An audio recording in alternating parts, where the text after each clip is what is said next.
Hello, hello. Good evening, or good morning, or good afternoon, or whatever it is, wherever you are. Himeutsugi here. I'm double checking that my mic is not muted. Yes, my mic is not muted. I don't have to say my intro again. So I'm knitting. Last time, this is actually a little embarrassing, but the sweater I was working on in the last knitting stream, I still haven't finished it. So I thought streaming it would, kick my butt into gear and get me to finish it off. And so, yes, so we're gonna do that today, or tonight, I should say. Now, before I do that, I did want to share, I got a little TTRPG shipment today, and so I got look, it's here, I'll flip it. It's the book copy of Rune, which I thought would come with the Realms Atlas and all that other stuff too, but I guess that stuff is just digital only. But hey, this has all of the rules that I always have to go back and double check, and was part of the reason why I had a crick in my neck yesterday, because I was like, oh, what was it again?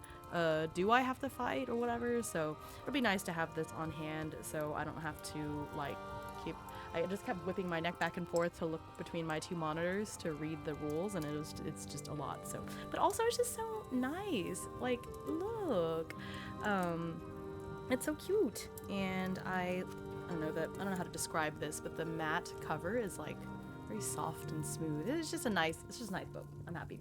So I have that. And then I have these other two.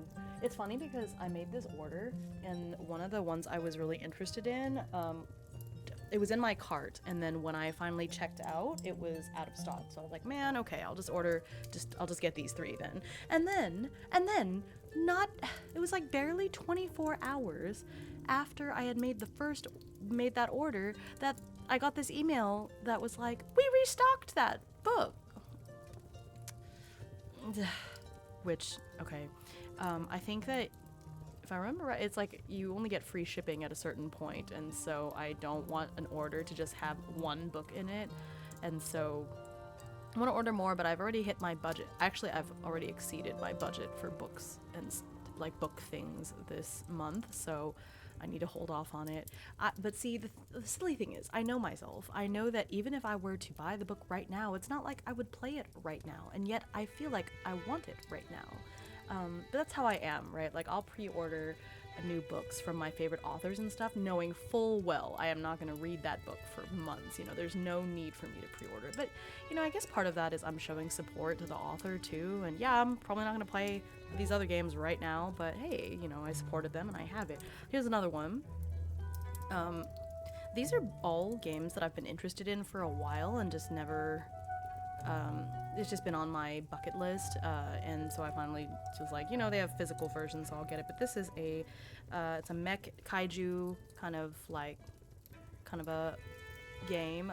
There's another one, I think it's called Ion Heart, that I backed, but that one, they're still working on it. But this looks so fun. It's very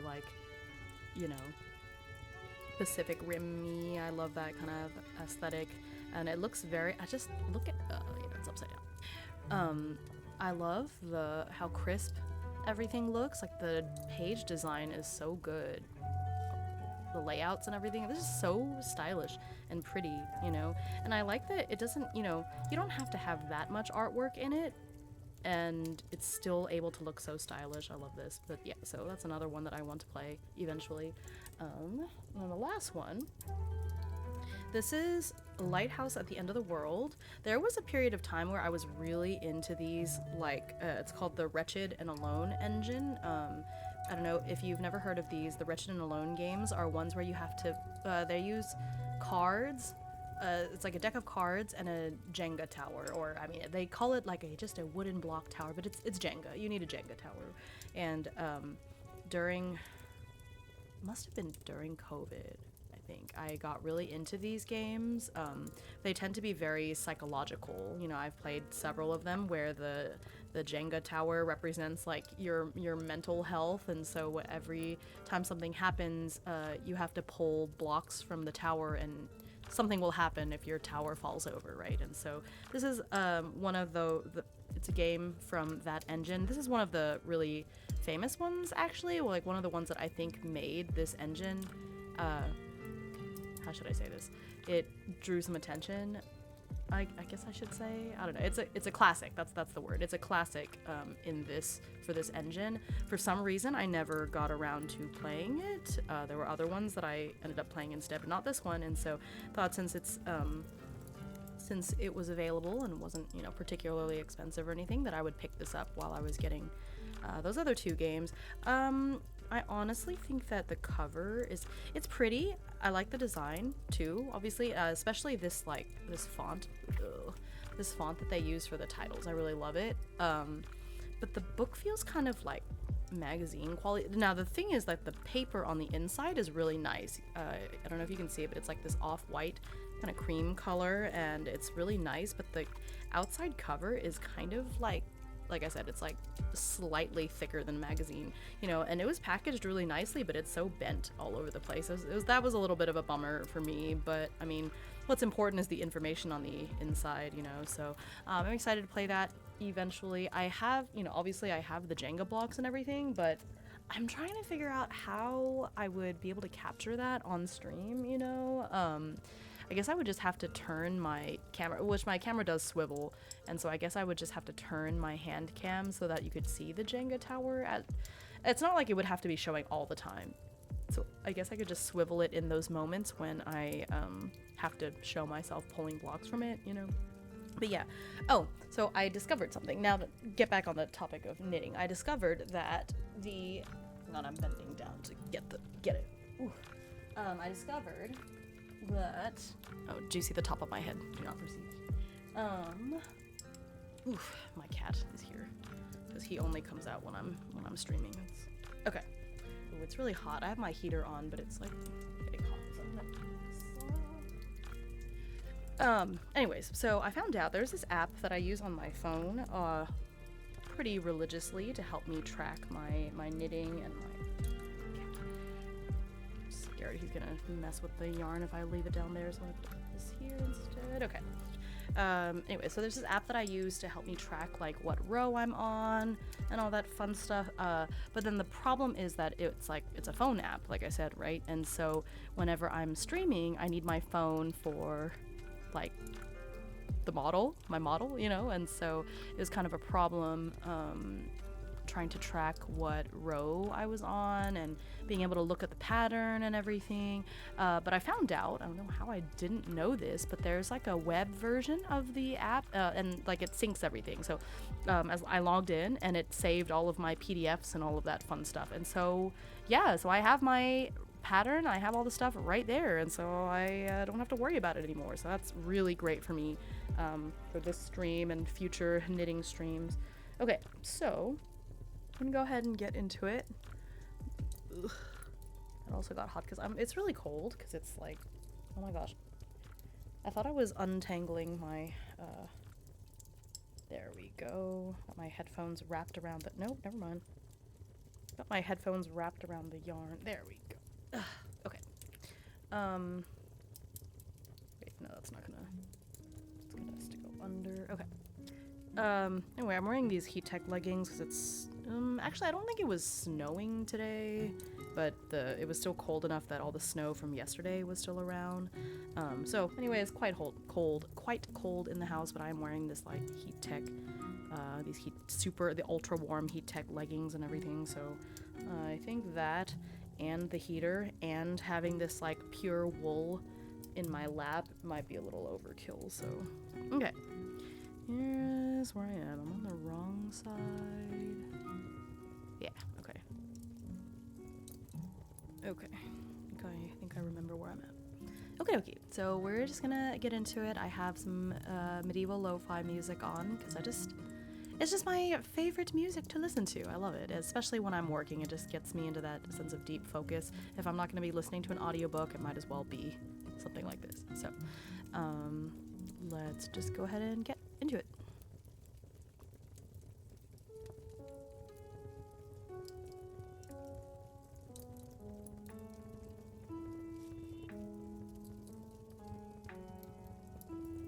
Knitting from the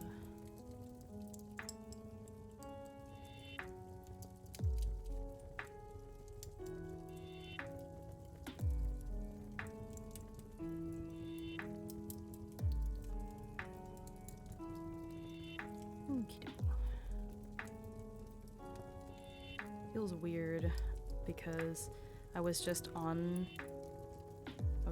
break, but now it feels, you know, it feels like I got another, like an extension to winter break, and so I feel like it's gonna be extra weird to go to work on Monday. Now I'm very free. I had some plans for some more work plans for Saturday, but then those got canceled too. So now I've really got just got relaxation. I don't have any work tasks that I have to do at all. Nothing to grade, nothing at all.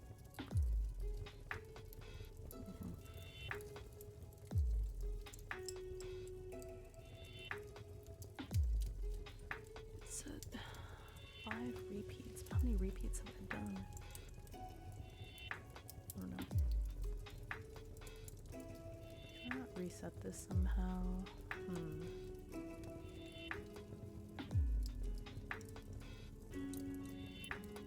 Thought I could. Maybe not. Let's see. Oops.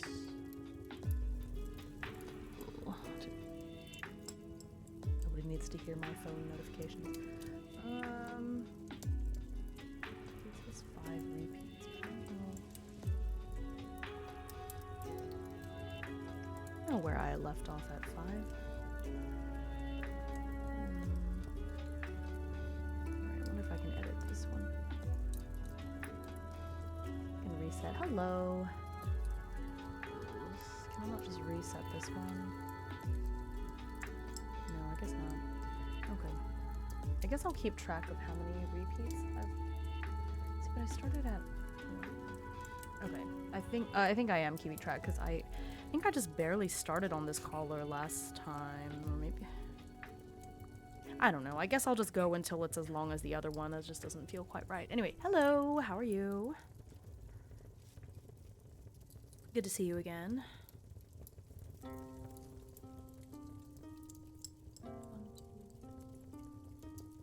The other right.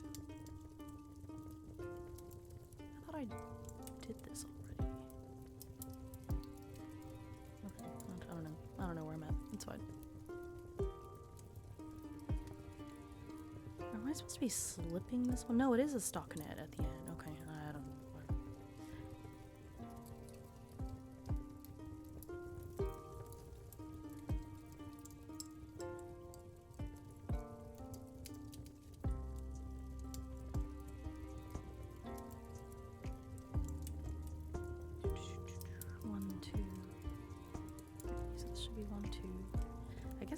Either way, these are symmetrical, so it's only going to be a problem up there. Okay. This is right.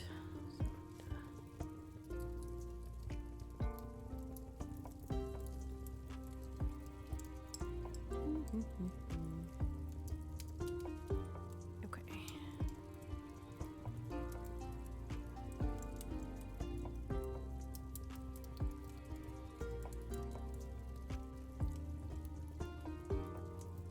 Should sit a little bit closer to this corner.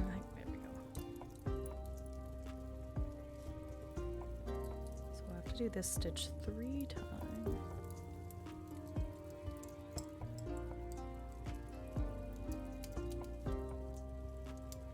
Since I didn't quite meet my goal of finishing this over winter break, and now winter break has kind of like been extended, I'm trying, I want to get it done. I didn't touch it at all yesterday, so I broke my streak of knitting every day. I just couldn't. To be fair, I streamed for 9 hours yesterday. It's like difficult to make time for much else. Oop.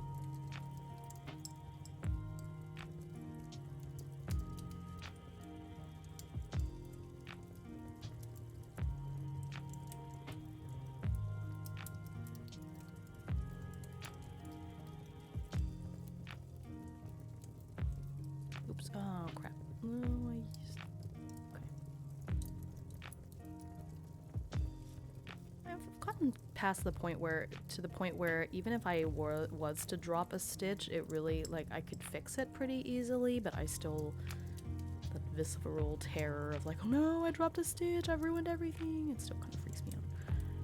This part is so thin that it, you know, because it's only 10 stitches wide, it's very easy to accidentally pull it off the needle. It's happened several times.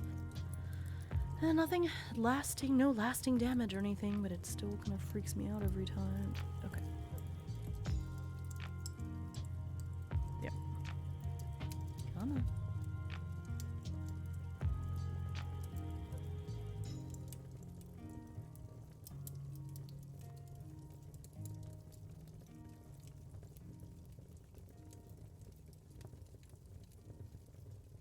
Actually, do I really need to use the row counter? Because every time I'm just moving up the little highlighter on the pattern. Ugh. Maybe it was a mistake to use this longer needle for this tiny. It's fine.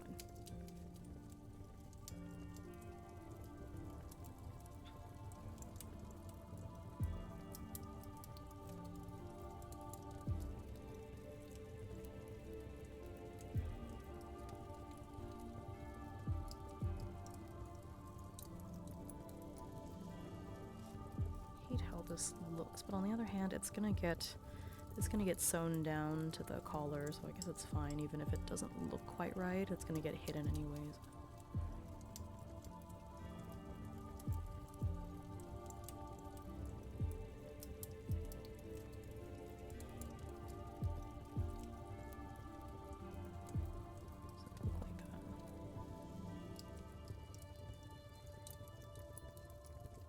Oh well.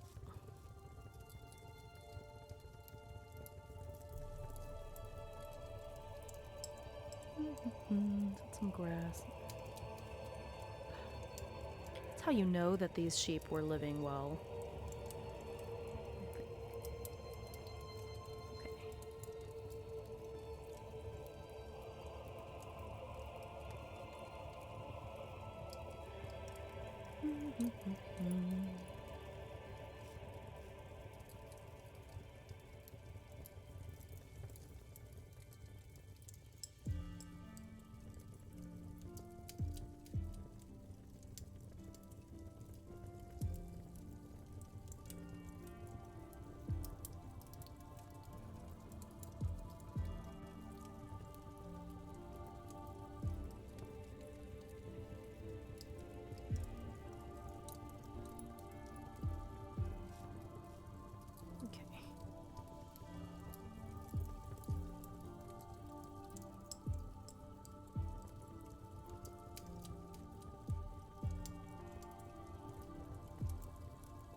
No.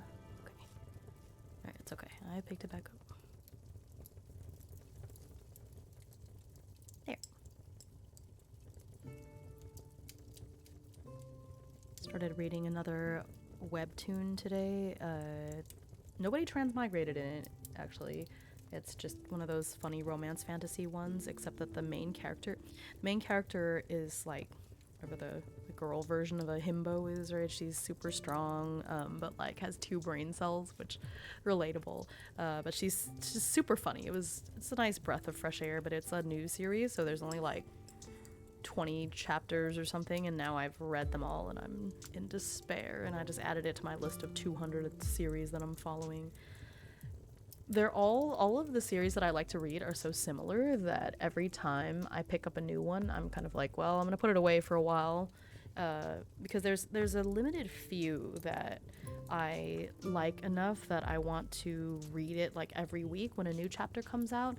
The rest of them, a lot of times I just kind of let them, you know, ferment for a little while, and then when there's like 5 or 6 new chapters, that's when I finally pick it back up. But then the problem with that is because, like I said, they're all so similar that I pick it back up and it's like, what was happening? I know the general plot because all of the ones I read have the same general plot, but then it's a matter of like,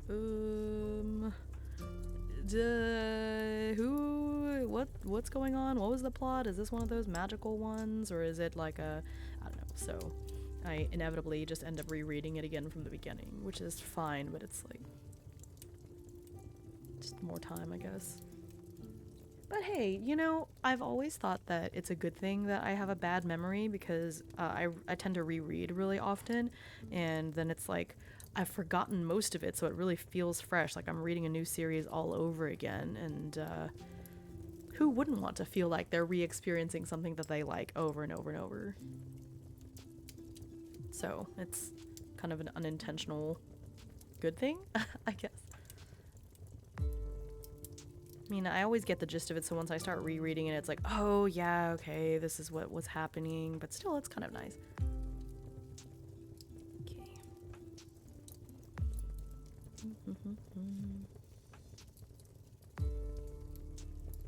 And then it kind of starts all over again, because I reread it from the beginning and then catch up to where it left off, or where it ends, and then it's like, oh, well, now I've caught up.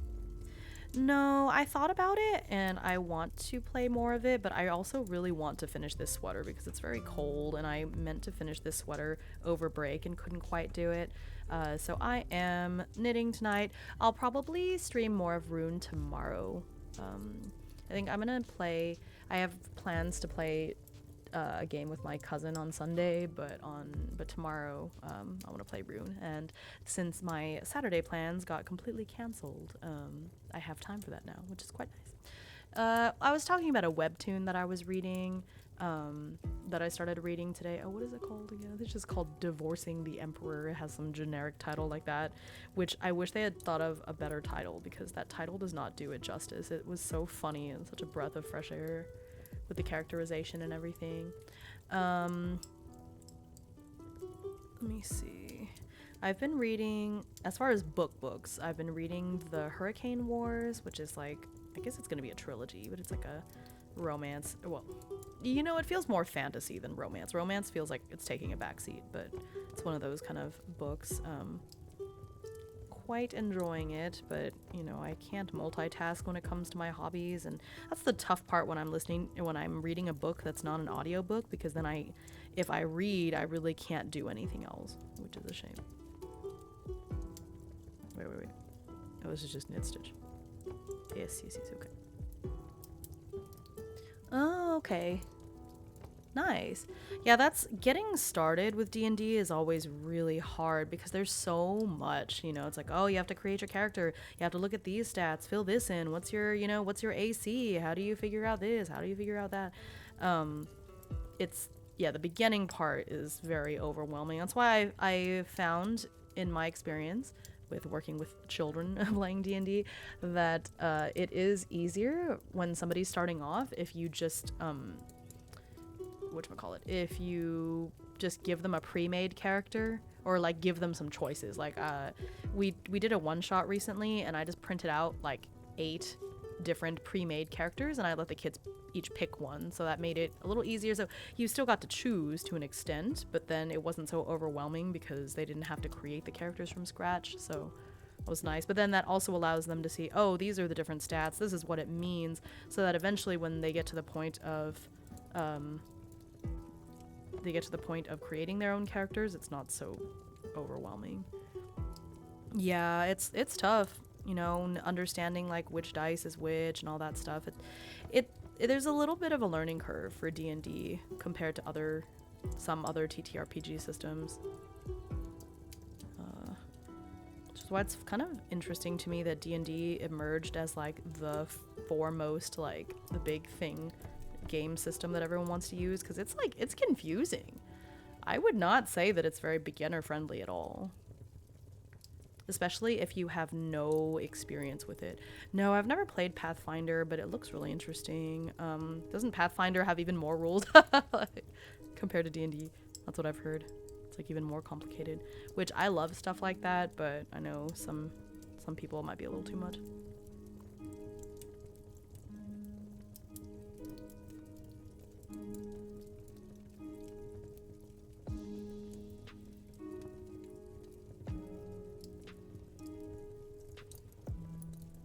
I've also used the World of Darkness system like once. My friends and I planned like this Vampire the Masquerade campaign, which we never started, but we sat around and created all the characters and everything, which was super fun.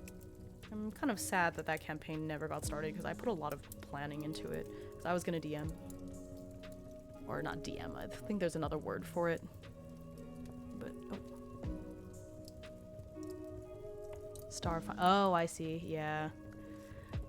It's interesting what stuff, like between sci-fi and fantasy, which stuff is popular depending on the franchise. Because with Warhammer, you know, everyone is into the sci-fi version. And then with other things, it's kind of like everyone wants to do fantasy stuff. But I guess part of that is just because Warhammer started off with the sci-fi version. So maybe it's more popular because it's been around for much longer compared to like Age of Sigmar, which is still relatively new. I don't know why my model keeps doing that. Wonder if it's my Wi-Fi. Hope not. But anyway, I'm not doing anything particularly like CPU intensive today. So.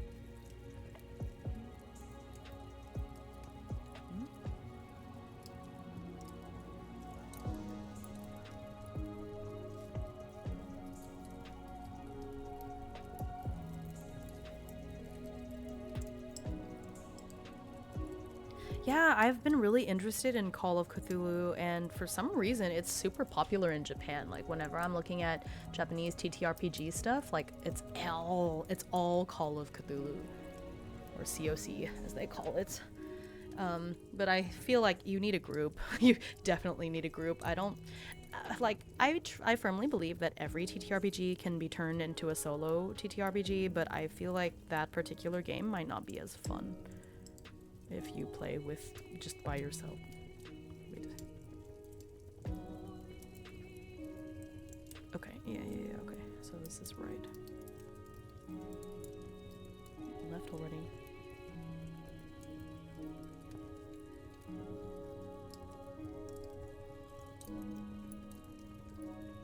Huh. Like I did this already. Am I missing something? Because I feel like, did I just leave off on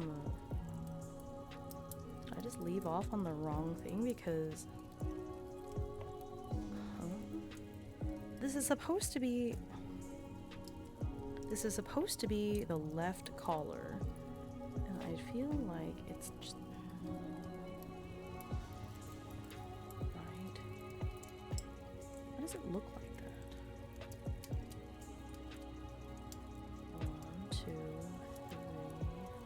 it's correct? I'm not. It's not. Oh, you know, I'm looking at it at the wrong angle is the problem. I should be looking at it from left to right. That's why it doesn't look like it should. Alright, cool. Anyways. Investigation. Yeah. Yeah, that's exactly what I mean. Like, I think it just would completely take the whole point of the game out. Yeah, Rune has a really fun system. I'm excited to play more of it tomorrow. I think tomorrow. What the? No, I did it correctly. Yeah, that's the games that are made for solo players. They take a lot more stuff into consideration, but that's also why a lot of times things tend to be really automated in those. Not automated, but like randomly generated in those games, because they know you're playing it by yourself. But like sometimes it's too much. Like I played Across 1,000 Dead Worlds solo, and I played it with a group. It was way more fun with a group. Like I played it on stream and just had like a terrible time because it just took so long to generate everything, and I don't know, it was a little too random for me. No, I don't. You could just last time I linked to the, well, okay, so you can play, so they have that you can just get it on itch, but I think they have it if you want to get it on like their, do you want the no, I wish I had affiliate links for it. I don't. I think it's such a small thing, you know. This is it on itch, and then if you wanted to get the... Here's their website. So I think you can buy their, buy the physical version. What is it?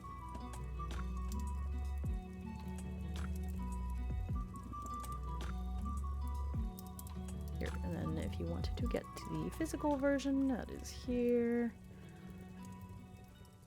Which the physical book is quite nice. And the nice thing is that, yeah, that you can buy it straight from them, which is nice. They get the most amount of money that way. I didn't buy it from them. I bought it from... There's this website that I really like here. This is what I like because they have very curated tabletop, the TTRPGs that they put on their site. I like all the different things they put in their collection. So that's actually where I got it from. But I think if possible, and especially if that's the only game you want to get, it's probably better to buy it straight from them so the creator gets like the largest amount of money.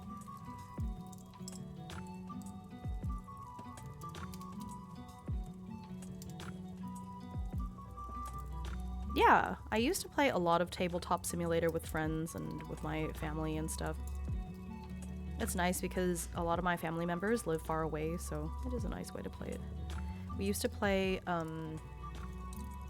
Dominion and stuff on there until we found out I think there's like an official Dominion website where you can play online, and it's way more automated and nice. So you have to be careful with Tabletop Simulator though, because there's a lot of like unofficial pirated stuff that's on there. Oh yeah. Let's see. Yeah, I saw the somebody had put like Warhammer, like the Spearhead stuff on there, and so before I played for the first time, I thought about trying to do it to learn how to play better before like the actual league matches and stuff, but it was a little too clunky. And it's like not official, so it felt kind of weird doing it. It felt like I was pirating a game somehow. Which I know is silly because I own my own Spearhead army that I, you know, paid for and everything, but yeah, there's a lot of rules and stuff in Warhammer. It makes more sense when you keep playing. Because the very first time I played, I was like, I am never going to remember all of this stuff. Like, what in the heck is going on? Wait, what is this? Uh-oh. Wait. Oh, I messed up.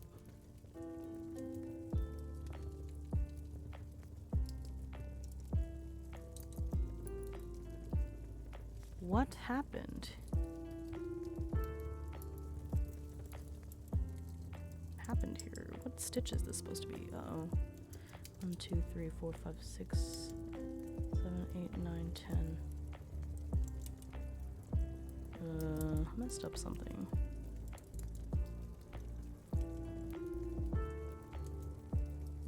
No, I guess not. Okay. See, but this is 2, 1, 2, 1, 2.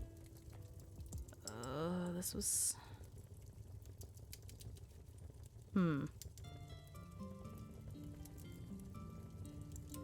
What happened here?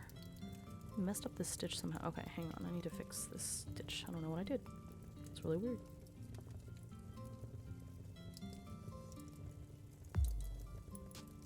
Yeah, I mean, I guess that is true. But I think that also if you go into like a board game store or like even one of the Warhammer stores, nowadays they have so many different resources to like let you try it before you buy it that... Oh, okay, I see. I guess I somehow just did not... Did I just not... These are supposed to be... I don't know what happened.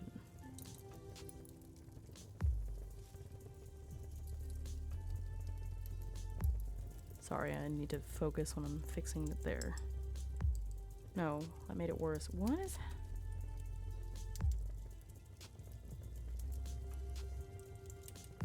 This goes first, and then this one. Okay, there. Okay, there, I fixed it. I'm not sure how the order got messed up. I wonder if I just dropped a stitch or something. Oh, okay, I see. Yeah, I have I guess in that case, if you don't really have the resources to be able to, like, get into the store, that makes sense.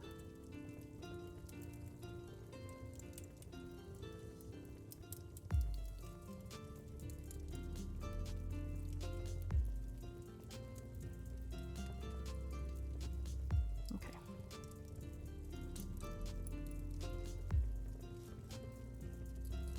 There we go. I think I fixed it. Yeah, I have a lot of different game stores and stuff in my area because I'm lucky with that, but what the? Shouldn't have left this part for so long. I just got so... took too long, spaced things out, and then forgot what the heck I was doing. That other big sweater I'm working on, like, or some of my other projects, I really need to finish them before so much time passes that I don't know what the heck I'm doing anymore, because that's where I'm at with some of these. Oh, I see.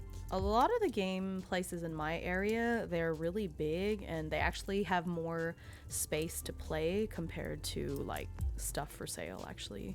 And it's my local game store that had the whole, like, Warhammer League. Well, they have multiple ones. And so that's what got me into it. And even before then, on their they have like an official Discord, and that's how they got or showed, like, oh, we have people that are willing to teach you how to play if you want to come in, and they'll have different armies to choose from if you want to. But I had my own already by that point. Oh, I see.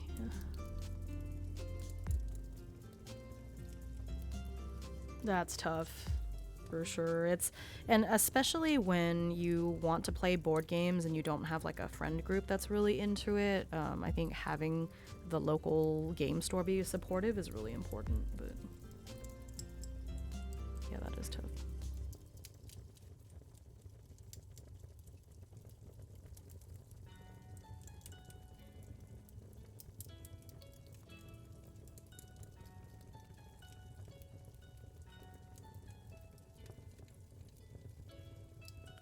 See, this is supposed to be going to the right, but it's not.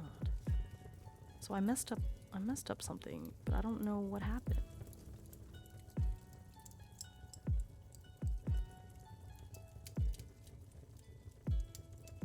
What is...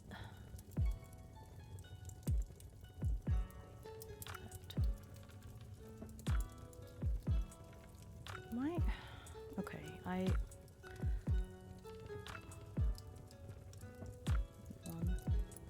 Then I'm back this way. I don't understand what I did wrong, because I feel like I've been following the pattern, but something just really got messed up, and I don't really know where I went wrong, and it's too late for me to, like, fix it, so I just don't get it. Whatever, like I said, this is the back collar. Who cares if there's, like, a little mistake? I just don't understand what I did, because I've been following the pattern very faithfully, so I don't... So, like, I'm supposed to be doing a cable stitch that goes to the right, and right now the cable stitches that I'm doing are going to the left.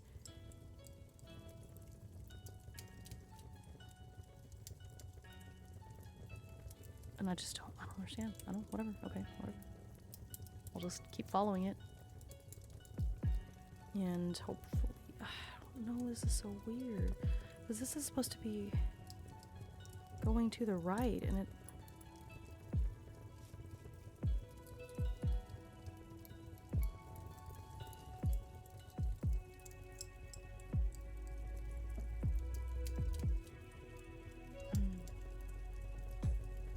I don't know. Is it too late to... But see, I don't even know where I started, so even if I wanted to pick it up and start over back where I started, I just don't know where that is. So I might as well just keep going, because, like, this is... weird. No way, is this going to the left?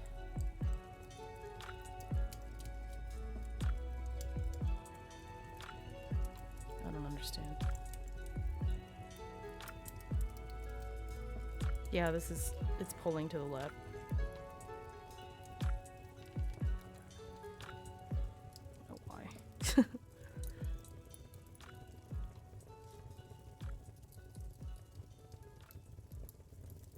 Well, the annoying thing is I did actually leave a note for myself, but then I didn't see the note until I'd already started, so I think I just messed up where I restarted the caller, but it's too late.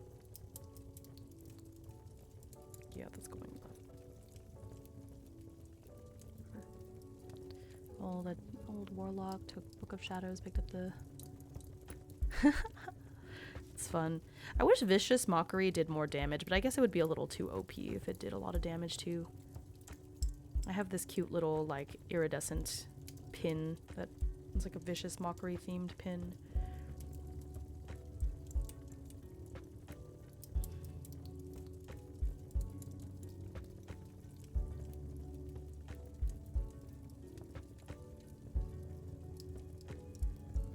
My DM, though, whenever I play a character that gets to do Vicious Mockery, they always make me actually, like, come up with the insults that I'm going to use, so it's silly. I have to be very creative with them every time.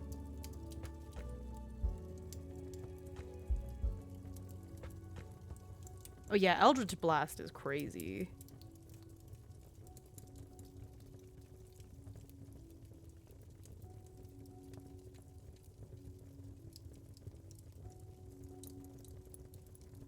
Always feels a little OP, but whatever, it's fine. I get into trouble while knitting because of all of these moments where I'm like, oh, that looks wrong. Oh well.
I wonder if I can just go back because this looks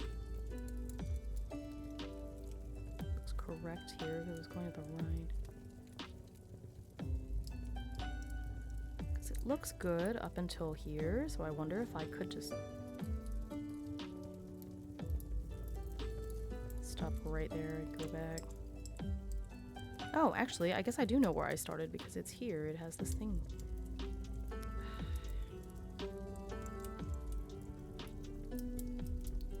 I don't want to. It's okay if it's wrong a little bit.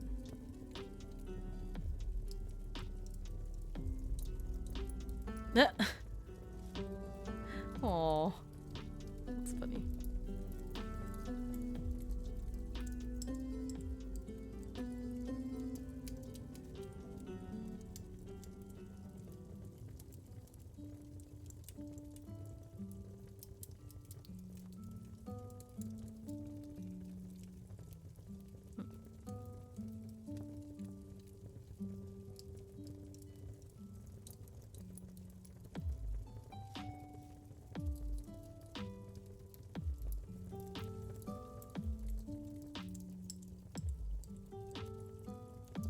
I'm not that creative with insults, so every time that happened I like googled some and was like, I'm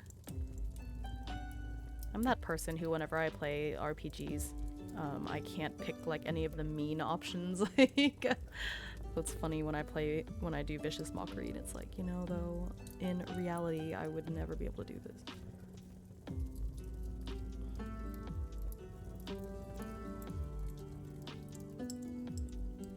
I don't know how I messed up this collar so bad because I did a great job on the other one. It looks fine. I don't know what I did. Whatever, it's close enough.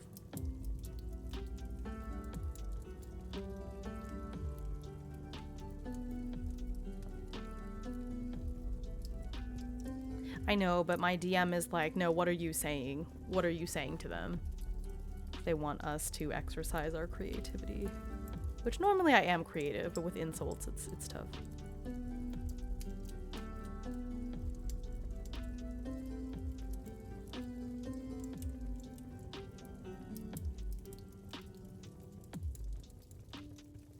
Oh yeah. Like all the fun, ripe potential for drama and hijinks that stuff like that gets.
What can you do?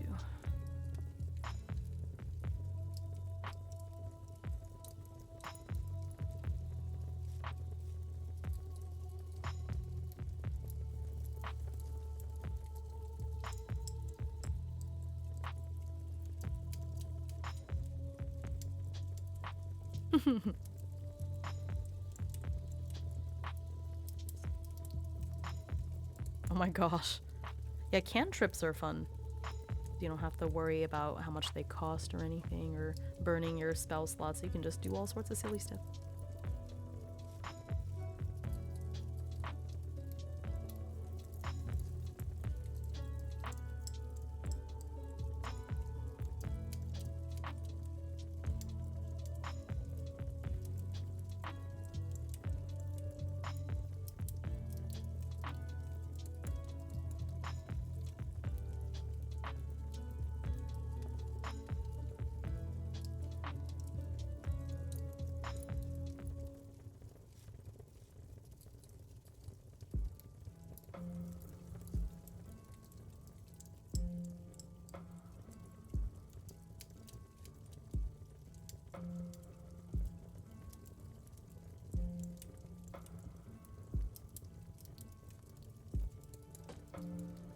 Oh, nice. Okay. Yeah, there's all sorts of interesting combinations you can get into.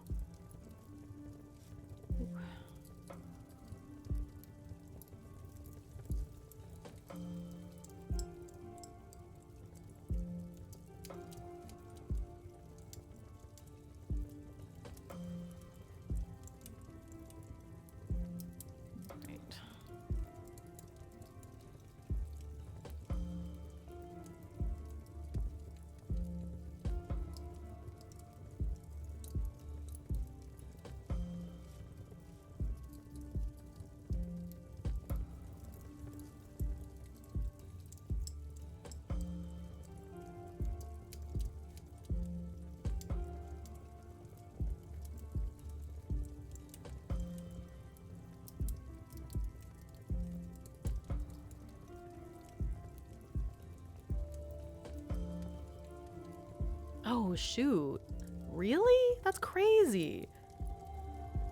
How are they supposed to do anything? That's terrible.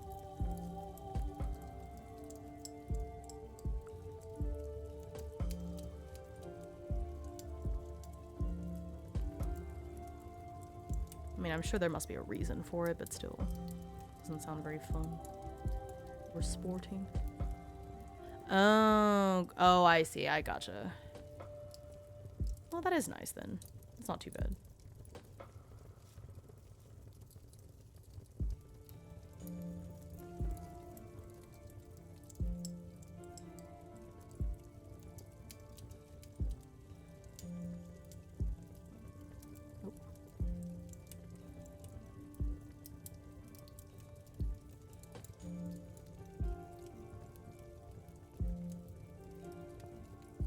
What just happened?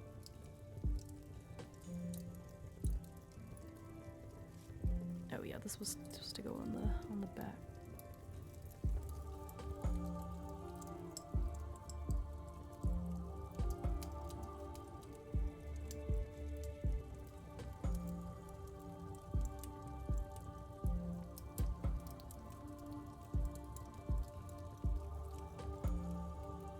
I definitely have these cables reversed, but again, I just don't know how I did that, and I don't know how to fix it, so I'm just gonna keep going even though it's gonna look weird. Okay, that is nice. That's not so bad.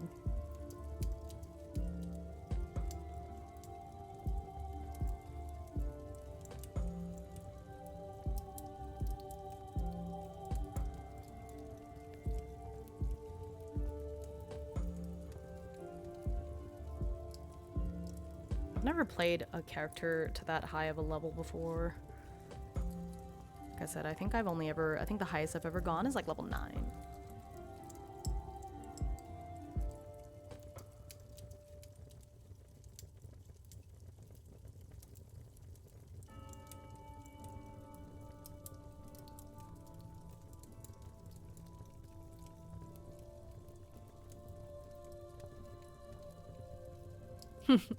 Yeah, see, I see. They were trying to balance it, because before it was a little too much.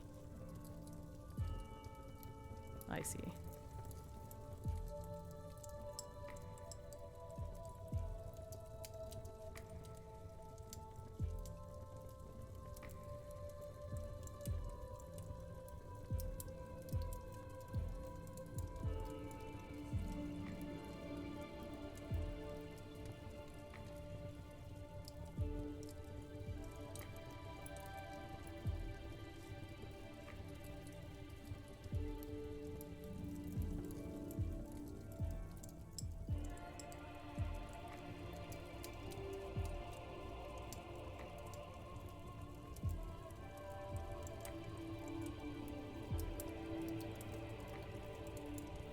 Yeah.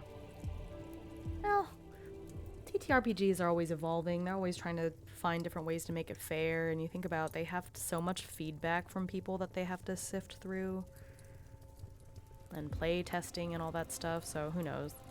If it doesn't turn out well, they can always fix it again next time. Yeah, that is true. I remember reading about that. Or hearing about that, rather, because like I said, I think one of my friends in our current campaign is a druid. I think she only plays druids, now that I think about it. I feel like our DM had... Oops.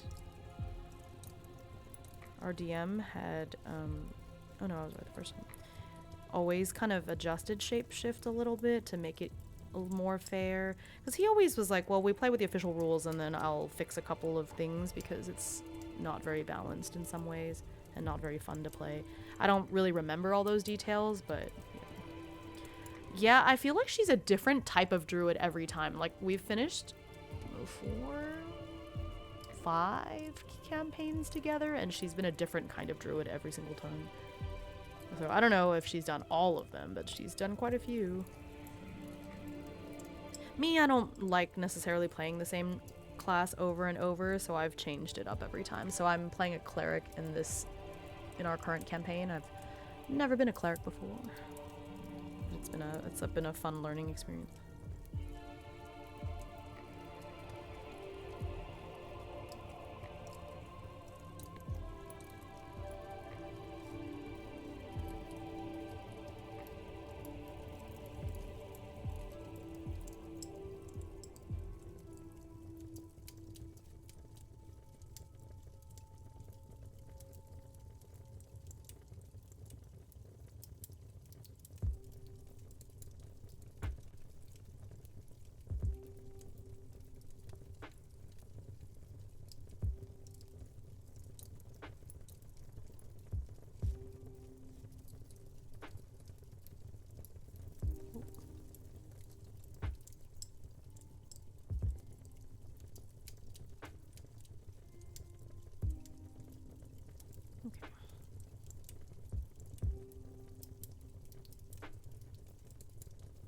Oh wait, no, this is a...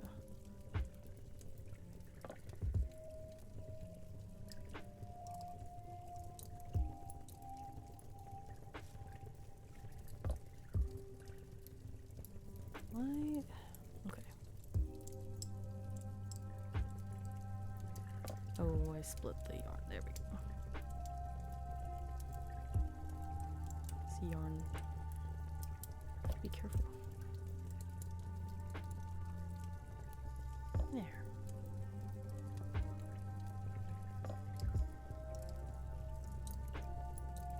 Okay, how long is this supposed to be again? I feel like I already made it.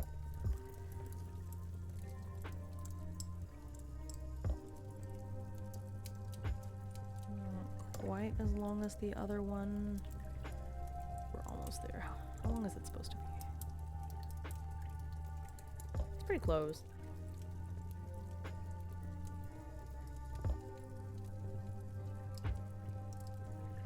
Let's see. What does it say in the pattern? Collar. 7.75 inches. My ruler. Oh, my ruler went. Oh, this is in centimeters. Man. Oh, wait. Oh, shoot. You know what? I think this one might also be it's in centimeters. Okay, wait. The pattern has it in centimeters too, I think.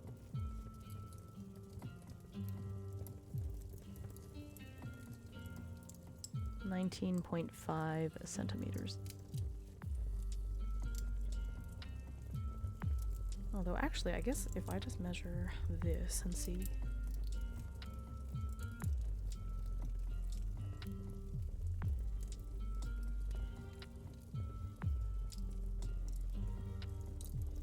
Oh. Yeah, it really is. It's a 19. Oh no, it's a little bit longer. It's like 22 centimeters from the end to the base. Okay. Yeah, it's almost exactly 22, so let me see how far I am now.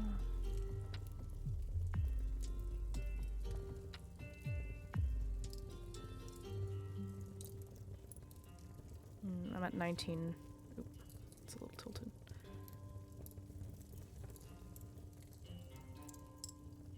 Yeah, I'm about 19 and a half, so I'm gonna get to 22. Okay, so almost there. Just a few more inches. So it needs to be, I'm gonna make a note of that. 22 centimeters from end to base. Okay. 22. If I forget how many centimeters, will one of y'all say it's 22? Oh, it's like the T Swift song. I'm feeling 22. Then I'll finish knitting that collar, and then I've got some work to do. Okay, so now I'm here. Thank you. Awesome, it's 22. See how well I remember it.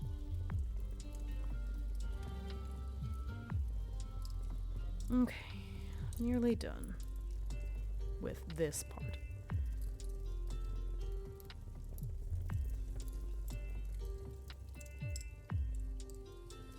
It's 22.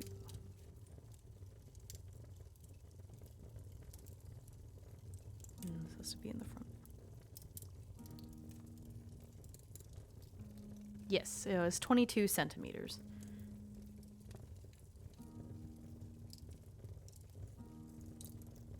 Yeah, because all of the rulers on my desk are from Asian countries and they are only in centimeters, but luckily the pattern provides the measurements in inches and centimeters, so I could check that real quick.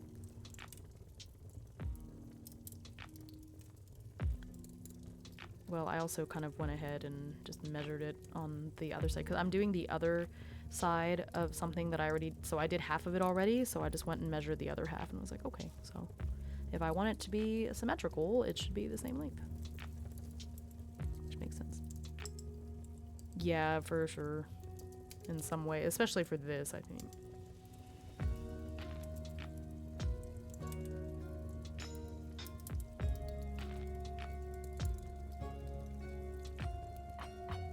Yeah, the freedom fractions. Love that. Okay.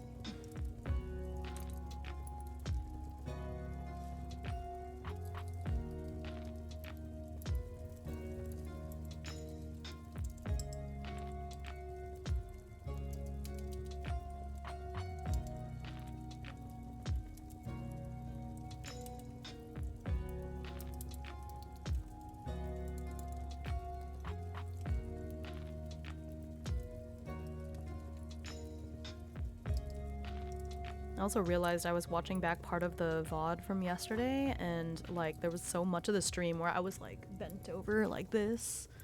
I guess because I was like looking down at the top of my desk to look at the maps and things, so it doesn't look super aesthetic. It looked kind of silly because I was just like crouched over so much of the time. So I'll have to be more mindful of that in the future because I did not like how that looked. I guess I have to come up with some better way to position my phone for streams like that, but it's hard because with TTRPGs, I'm looking at my computer screen, but I'm also turning and doing something at my desk. That's, I mean, it's right here, but like, it's just a lot of back and forth. Yeah, well, that's good. Yeah, for being a VTuber, I think people listen to my streams a lot more than watch them. Which I guess it's fine. There's nothing wrong with it. I feel like my model, as long as my model makes me happy, you know, but it did bother me aesthetics-wise. Like, it bugs me that out of all my Astro Prisma videos, the session 1 gets the most views, because session 1 is before I had an overlay, and it's the ugliest one. But that's the one that has like hundreds of views, and I'm just like, no, keep watching. I promise from session 2 it looks so much better. No. I'm a little bit of a perfectionist in that sense.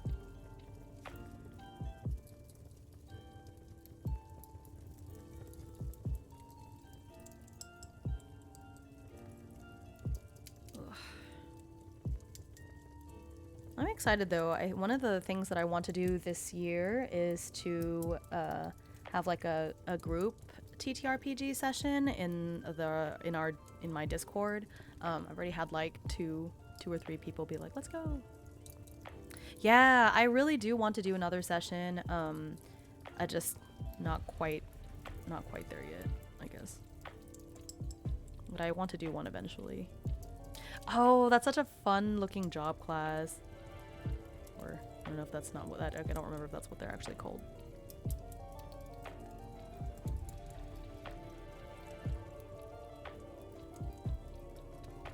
Yeah, I do want to play. Next time I play Astro Prisma, something that I really enjoyed about my Rune stream, Origin, thank you. Yeah, I was like, I don't think they're called classes.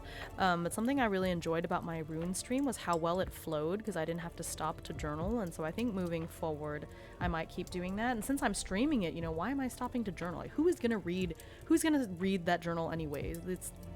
People are watching the stream, and so I think moving forward I might just like narrate what's happening, and so I'm still being creative, I'm still generating what happened, but instead of stopping and typing and then reading out loud, I'm just gonna do it, you know. And I think that'll help move things along a little bit better. Like, it wasn't horrible. Like, I've rewatched some of those VODs in the past trying to learn from them, and it wasn't as much time spent as I thought, but still I think that it would definitely help move things along. So that's something I want to work on.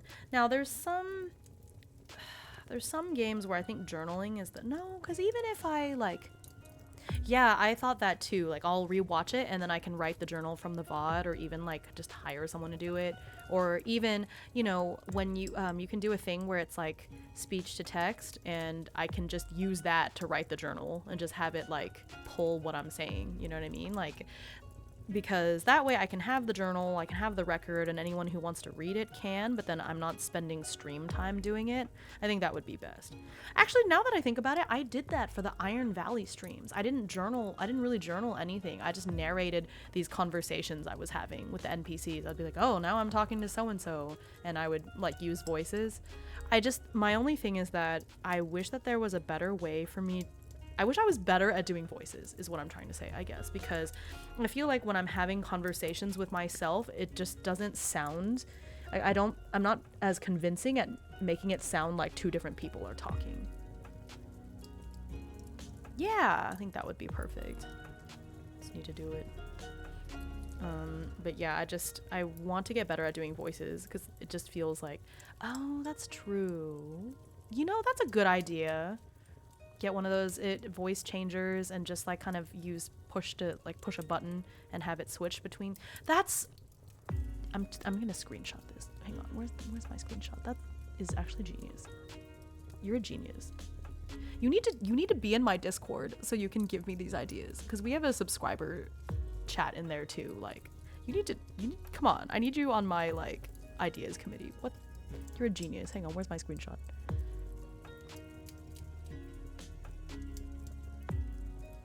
There. Now I've saved this text. Okay.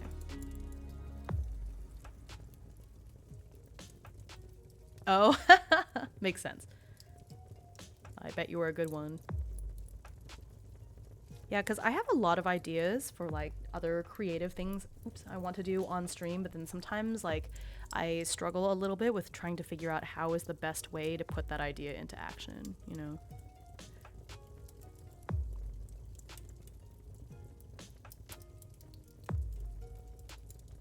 But I really like the overlay that I came up with for Rune. I thought on that for a while and was going back and forth, but I think that made it really, really engaging. Now, I have to go and add more backgrounds, especially, well, you know, actually now that we're leaving the, we're out of the snowy area, maybe not, but one of the other areas, there's more village stuff.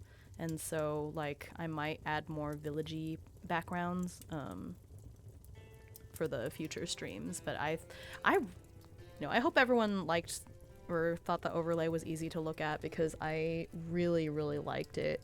I also actually really liked the overlay I came up with for Astro Prisma. I made it really nice and sci-fi looking. You know, I'm a little bit of both, but yeah, I know what you mean. No, yeah, that's exactly me. I have this like, I have this like ADHD planner that I got that helps you break down things. Like there's this whole section on like researching your different hyperfixations, or like, okay, you have an idea, how do you turn the idea into like reality? Because I struggle with that a little bit sometimes too. Like I thought about streaming for years. I was like, I want to be even before VTubing was a thing. I was like, I want to stream. I should stream. And then it took me years, like years and years to actually just do it. Because then I start obsessing and getting really perfectionistic, like, no, but I don't want to stream unless this and this and this is all in position, you know. And then of course the perfect conditions will never exist. And so that's when last year when I started streaming, I finally was just like, you know what, it's never gonna be perfect. I'm just gonna get into it, because if I keep thinking like, oh, but I have to have this, this, and this to start, then I'm never going to start. And hey, that was such a good decision that I made, because now here we are, you know. But yeah, sometimes I have a general idea of what I want to do, but then some of the logistical parts of it I struggle with, trying to be like, okay, especially because I've been streaming for less than a year, and so sometimes I'm like, oh, what, I have this idea, but how am I going to make that work in OBS, you know? Like the company, I've seen it.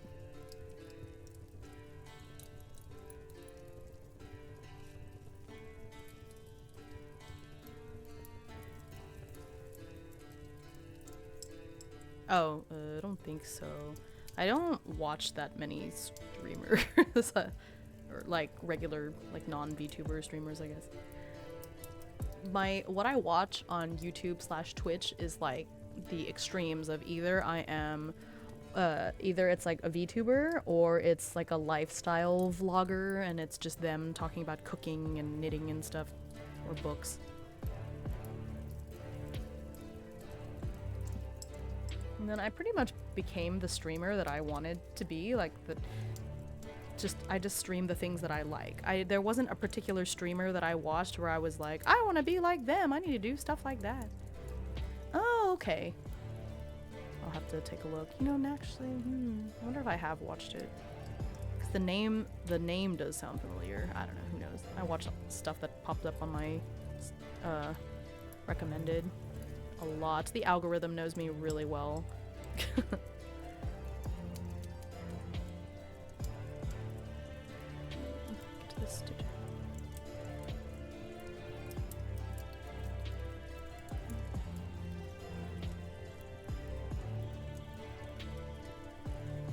Yeah, for sure. I think there was like, done is better than perfect. That's what I keep telling myself. Because I used to have really... I've gotten better about it, but my perfectionism is really, really bad. And it keeps me from doing a lot of things that I want to do, or it did in the past. Like I said, I've gotten better about it, but I think the thing is I have very high standards for myself. It's not even like, oh no, if I don't do it this way, then nobody's gonna like it. That's not even the worry that I have. It's just, I need what I'm doing to match the mental image I have of it in my head. So when I have an idea for like an overlay for a TTRPG or a stream that I want to do, when it doesn't turn out exactly the way I want, it really bugs me. So it's like that, it doesn't match. And that's part of why I never was able to become like a good artist. I quit art when I was like in 15 or something, because whatever I was drawing on the page just never matched what was in my head, and it drove me insane. Whereas with writing and programming, it's a little easier. It's more technical, so it's easier to get my writing to match what I want. And who knows? A couple years down the road, whenever I reread my old writing, sometimes I just hate it. But at least in that moment, in that period of time, it matches what I want. Just need to get better. I just need to learn more, so I need to do a deep dive, do some like OBS tutorials, because I'm sure there's so many other things I'm not doing that would make it better. I just don't know everything that, like, there's all these new things I learn about OBS on almost like a daily basis. Like, oh gosh, if I'd known that would have made my life so much easier. But what can you do? Why is it using 25% of my CPU? What the heck do I even have open? I'm not even playing a game. Is it Chrome? It's Chrome. Oh, actually, you know what? I can close this tab. There. Maybe free. Aha! Yep. That took away 3% just by closing that one tab. Chrome. Does Chrome always use so much memory anyway?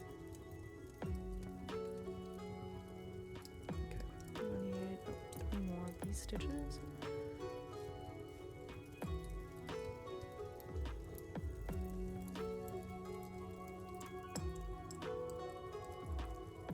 How did this one end? Because it needs to be relatively symmetrical, right? It seems like it was just the end of a curve. The end of the curve. Oh yeah, because I left off at like number 7, so maybe that's where it had to stop at. Okay, so I'll stop there and then I'll measure.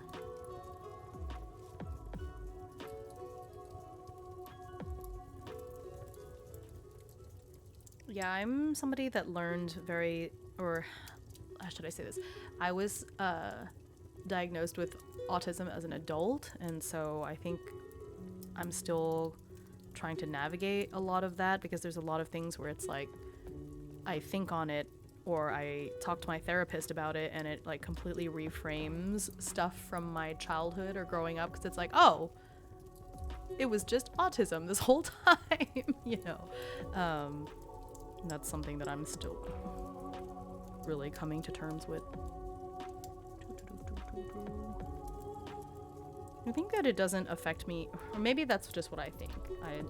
I believe that it doesn't affect me that much in the day-to-day, but then when I look closely at it, it's like, oh yeah, it does. Because this and this and this and this.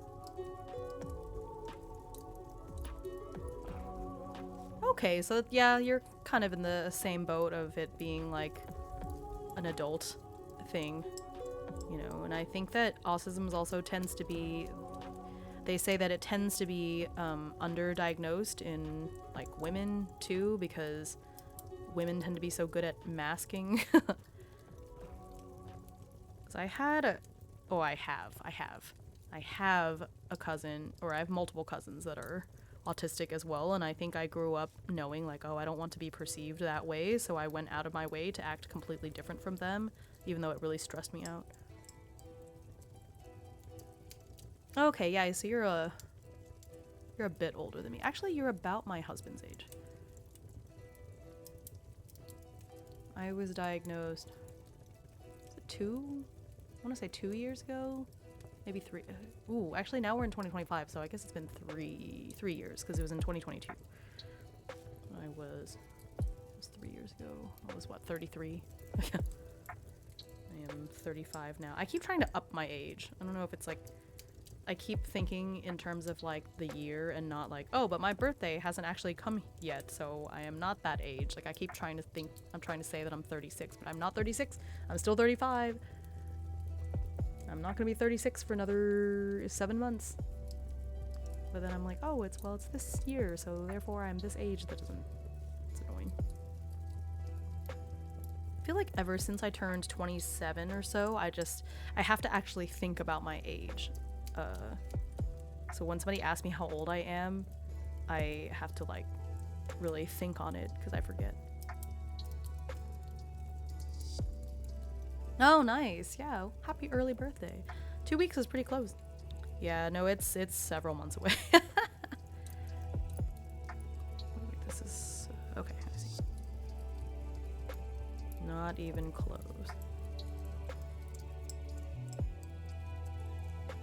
But it's my year because I was born in the year of the snake, and this year is the year of the snake, so I'm excited. Because the last time it was the year of the snake, I was in a really bad place mentally. My 20s were not good for me. Like, I am thoroughly enjoying my 30s. My 20s were, especially my early 20s, were a really bad time.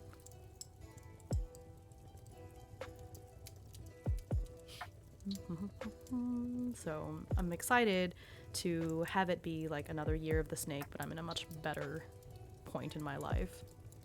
Better time to receive it and celebrate and enjoy all the festivities. Except now I am diabetic and I can't enjoy a lot of the New Year food that we eat, like in Vietnamese culture, is very, very carby, and so I don't know, I might just throw caution to the wind. New Year's only happens once a year. I'm already thinking about Bente.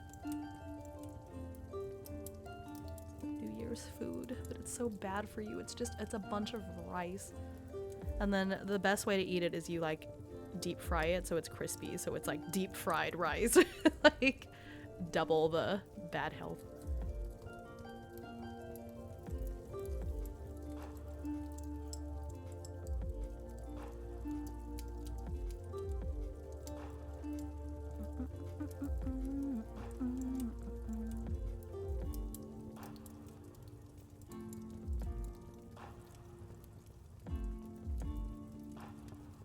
Yeah, I know I'm kind of excited that that is like very early this year, or let me put it this way. I feel like for the last couple of years it's been in February, and so this time that is in January, which is really exciting.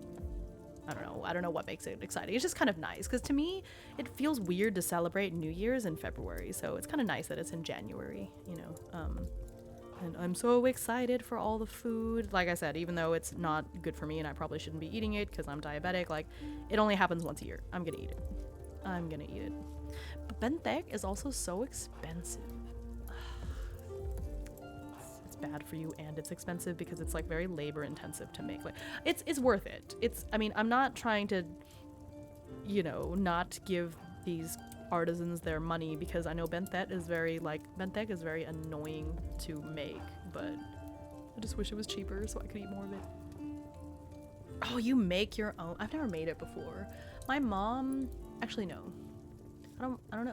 My mom says she's made it before, but she doesn't like doing it because it's so intensive, so she always commissions like this same lady to make it every year. I used to get some from one of my aunts, who she makes all of that kind of stuff, you know, but she's the one that's not doing very well right now, and so I don't think I'll ever eat it from her again, unfortunately. Sad.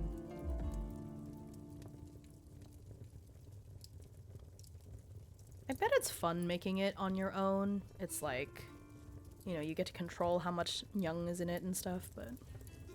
Oh, I see.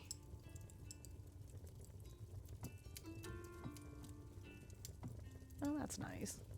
It's good to keep all of these traditions alive. because I know my dad used to tell me that it was a really big tradition to make your own, because part of it is you're making all this food, and then during the new year you're supposed to go and like visit all your relatives and give them all this stuff, you know, all the food and stuff, you know. And so I feel like it's a bit of a cop-out to just buy it from somewhere, but on the other hand, like, it's so much busier now. Oh, that's cool! Yeah, I wish our temple was a little bit closer. Like, it's like at least half an hour drive for us to get to the temple, so my mom will buy stuff from there, but I've never actually like bought food from the temple on my own. Like I just eat the food that somebody else buys. It's good stuff though. I need to just do it. Oh yeah, okay, so you're in the same boat.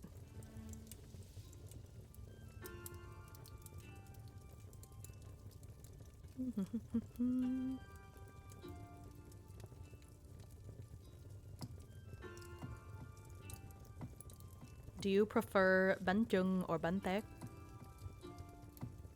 I want to know, because it's a hot debate in my family of which one is better.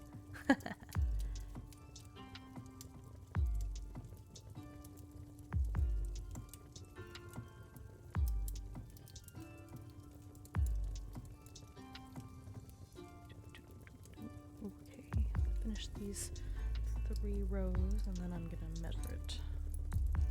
Actually, you know what? I'm gonna measure it now just in case, because what if I do the 3 rows and then it ends up being too long? And then I'll be really annoyed with myself.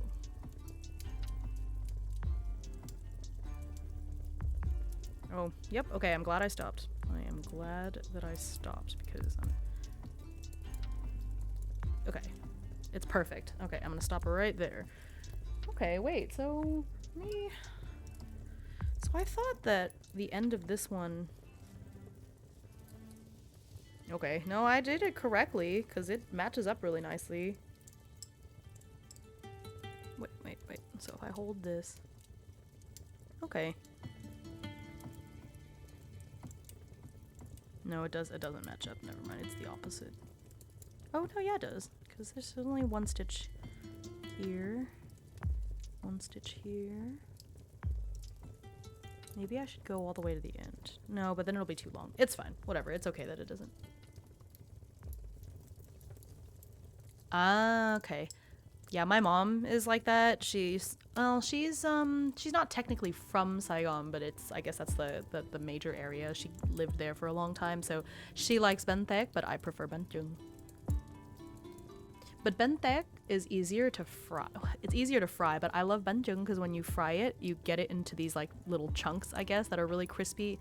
Oh, yeah, you're making me really want to eat it right now. We don't have any in the house. I bet they're making it already. It's January. I bet if I go into the Vietnamese markets, they'll have it already. Actually, there's some places that make bentek and banjung all year round. Okay, wait, what am I doing? Hang on, I just finished the collar.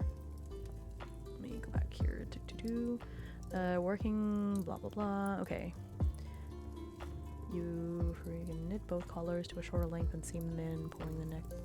Just don't. To check the fit, you can begin seaming them in before grafting. Ah, okay, I see.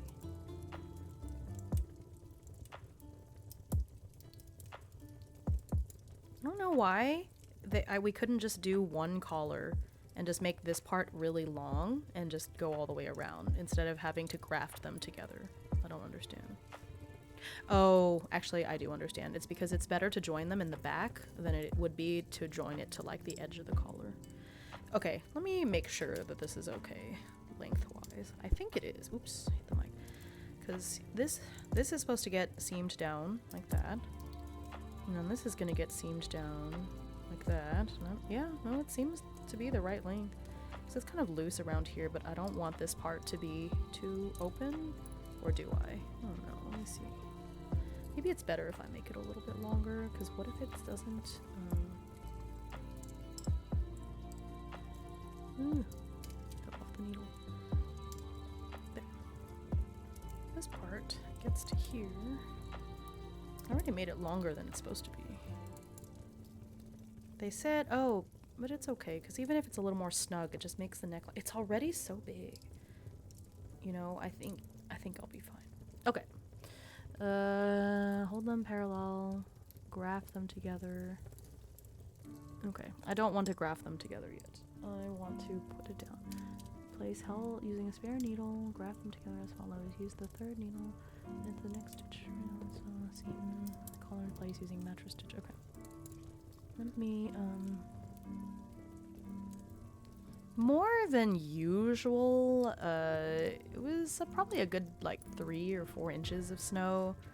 I live in, like, the south, and so I wouldn't say that it was, compared to, like, East Coast, it wasn't that much snow, but, it was a lot for us. We did not leave the house. We were completely boxed in. Place, help, return, go back and forth. Oh, okay. Okay. Break yarn. Using the third was, oh, for graft. Okay, the graft isn't gonna need that much yarn, so I'm just gonna cut a long tail and call it a day. Because I need this yarn to do the seaming. Okay. I'm gonna stop because I don't think... Maybe I should. No, never mind, I will. Okay. So I need to do the, what is it called? The mattress stitch to seam the collar. I enjoyed having 2 extra days off. How to seam hand knits using mattress stitch. Okay.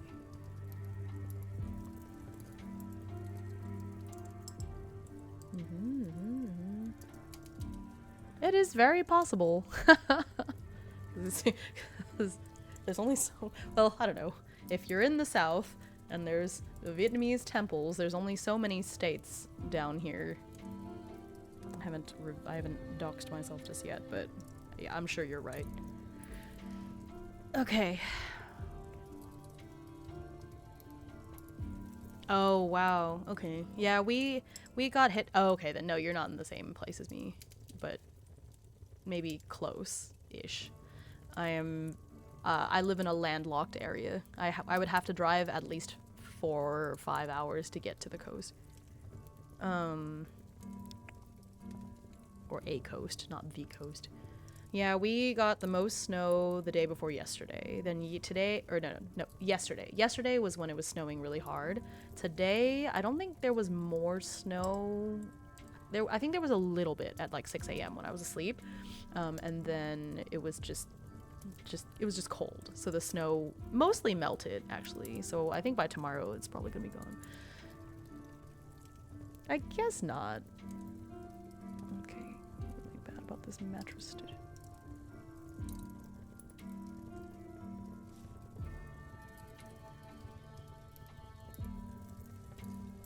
Okay, that doesn't. Oh, is it a video? Okay. And this mattress stitch. Okay, it's a YouTube. All right. You gotta pause my music, so about to watch this video. Alright. I'm a huge fan of seaming. I find that it adds structure and stability to garments, and it's not as scary as a lot of people think it is. So today I'm going to show you how to do the mattress stitch. So what I've done here is Here, let me put the video on the stream too, so that you can see what I'm looking at.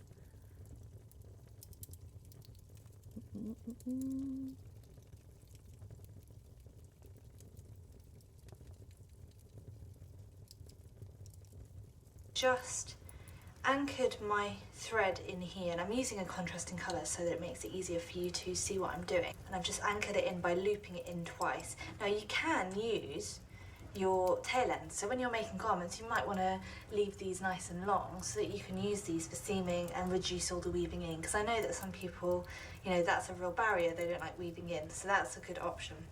Anyhow, I didn't do that. I've got a contrasting thread that I've just anchored in here by looping twice.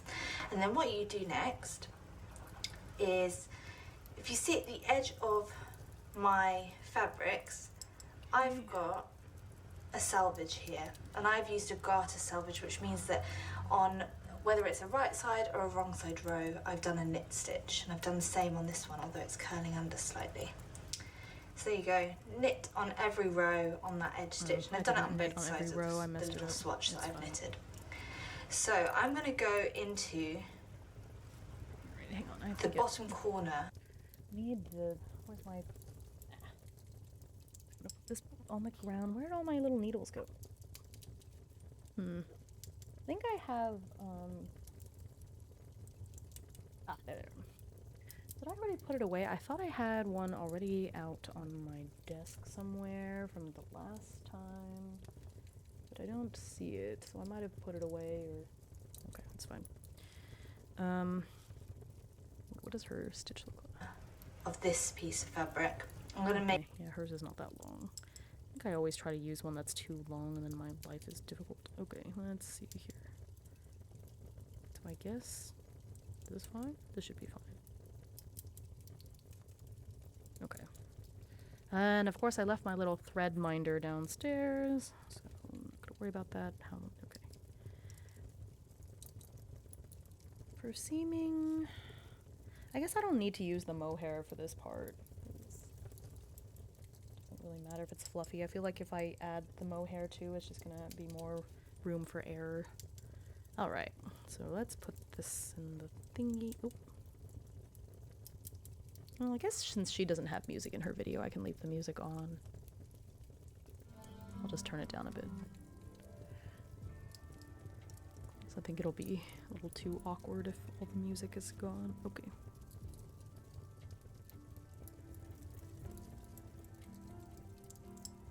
Ugh. Come on. Don't tell me I have to use the tweezer trick that I used last time. Yay! Okay. Got it. How much yarn does she have on the... Make a figure of 8, and that just helps to level out that edge. And I'm doing it by finding that stitch here, so the knit on the edge of here. I'm just going one stitch in into that little hole. So here we go. I'm just going to go, so I went from behind to the top, and I'm going from behind to the top again here. And I'm going to go from behind to the top. Corner of this piece is, I've got a contrasting thread that I've just anchored in here by looping twice. And then what you do next Oh, I see. Is, if you see at the edge of my fabrics, I've got a selvage here, and I've used a garter selvage, which means that on whether it's a right side or a wrong side row, I've done a knit stitch, and I've done the same on this one, although it's curling under slightly. So there you go, knit on every row on that edge stitch, and I've done it on both sides of the little swatch that I've knitted. So I'm going to go into the bottom corner. So it needs to be of this triple, because does she have like a live end? No, she did. Okay, so I'm just gonna triple 1, 2, 3. Okay, it's a little bit more than I need, so let me pull back some of it. Okay.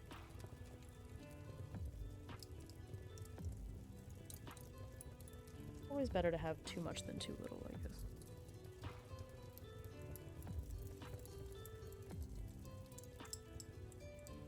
Need a little knot. Oh, loop it around twice. I see. I see.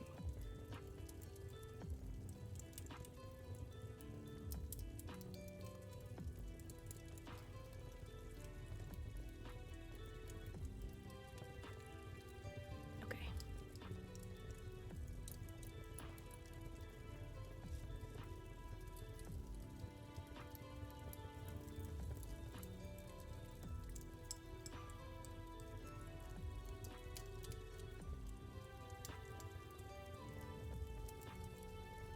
This? Oh, okay, I see. Those are just more ends I'm gonna have to weave in later. Okay, that's fine. I got that. That's down. Both sides of the little swatch that I've knitted. So I'm going to go into the bottom corner of this piece of fabric. I'm going to make a figure of 8, and that just helps to level out that edge. And I'm doing it by finding that stitch here, so the knit on the edge of here. I'm just going one stitch in into that little hole. So here we go.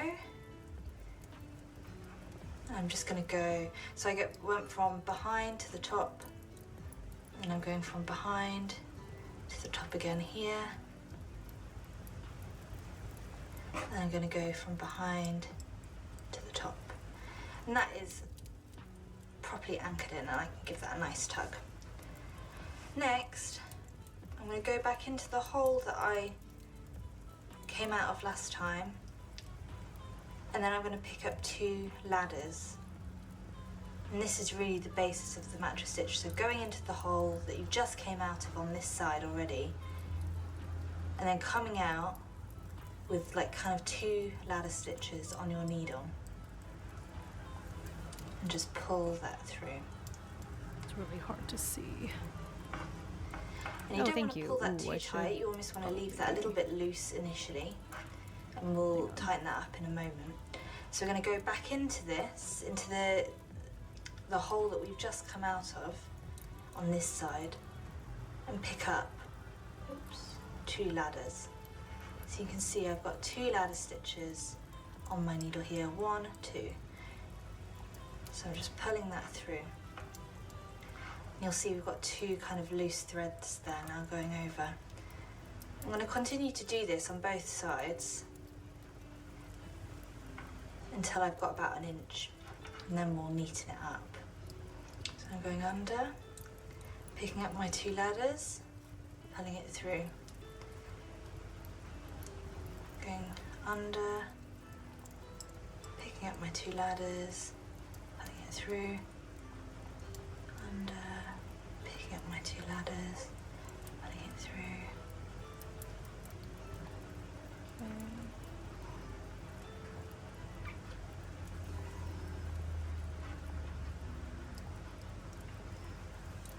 Okay, so we have about 1 inch there.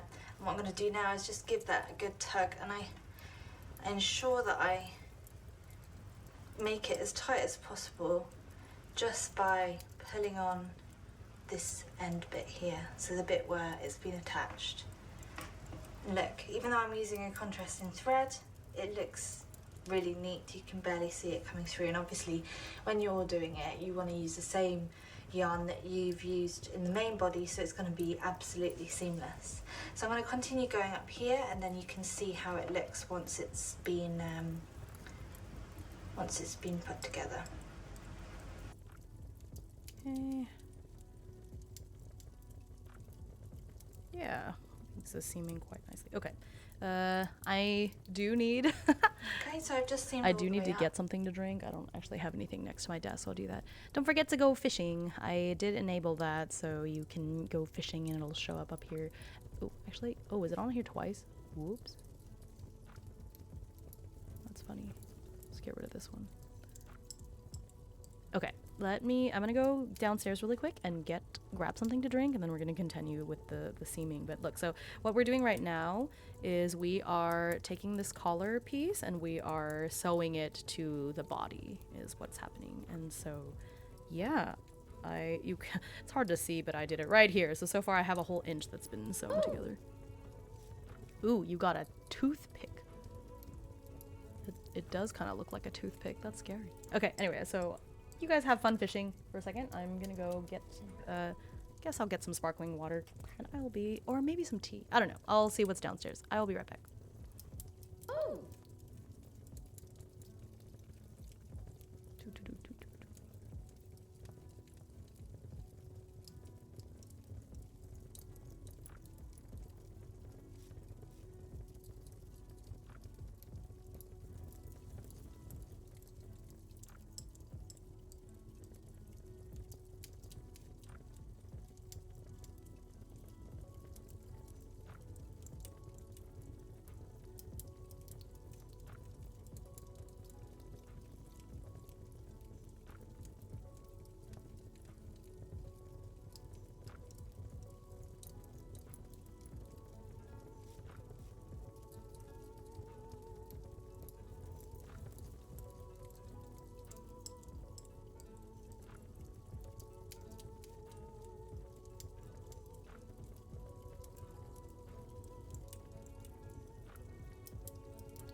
Alright, I have my drink of choice.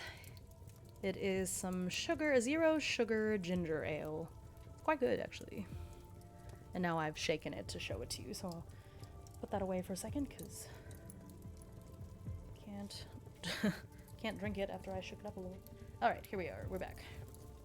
Okay, I think I understand, or I remember what to do enough right now to where I can put the video away. For the time being, let me turn the music back up. Okay. So yeah, I think I remember what to do, and I'll wait till I get to the end. But I think it's pretty straightforward. It's just ladders. I'm on the right side.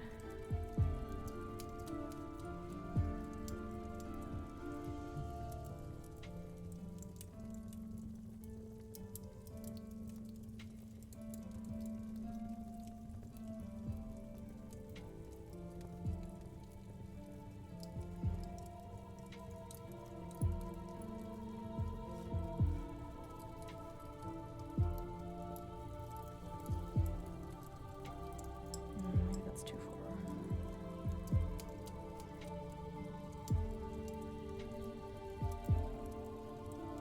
That's too far.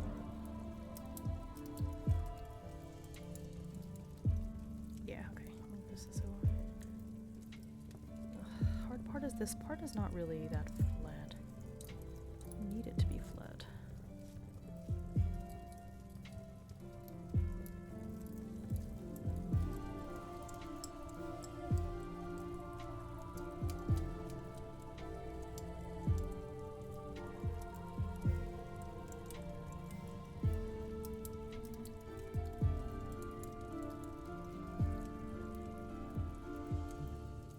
Okay. Doing the best I can.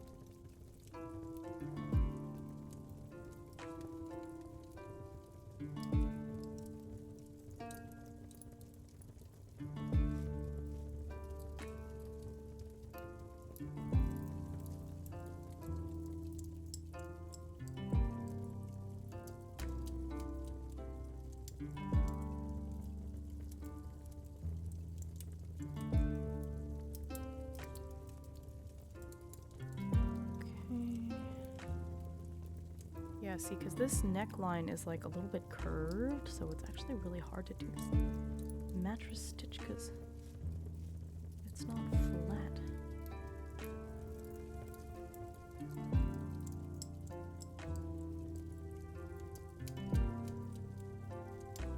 These ladders are supposed to be...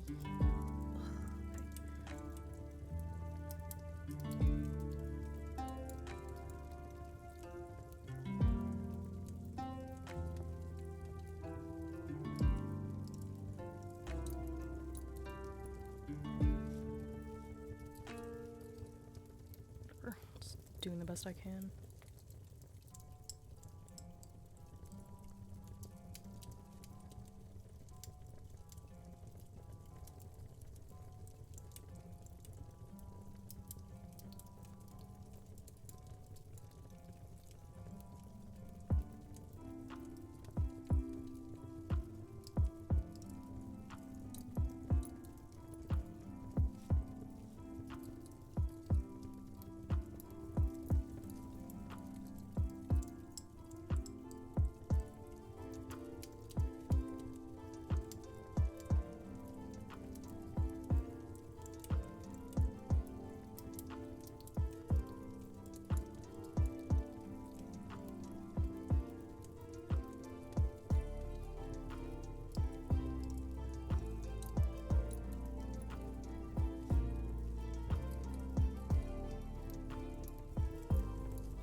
so much going on right here. How do I get this part to go in? I want this yarn to be inside. Let's get that inside where it's easier to weave in. And get out of my way.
Two ladders. Okay.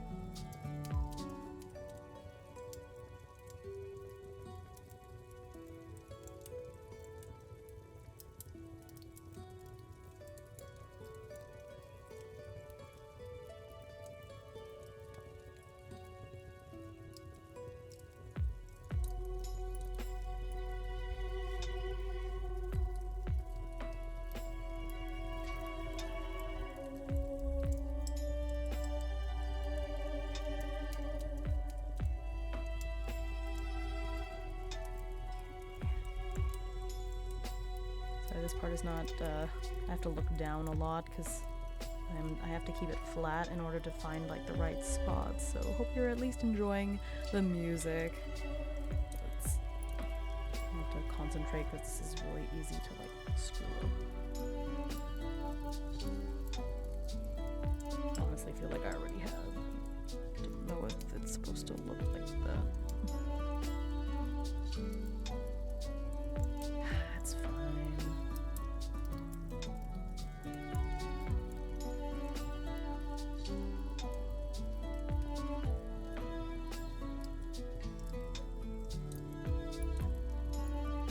Oh, good. Yeah, for sure. That is what I'm going for.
2 stitches at a time. Dang it, come on.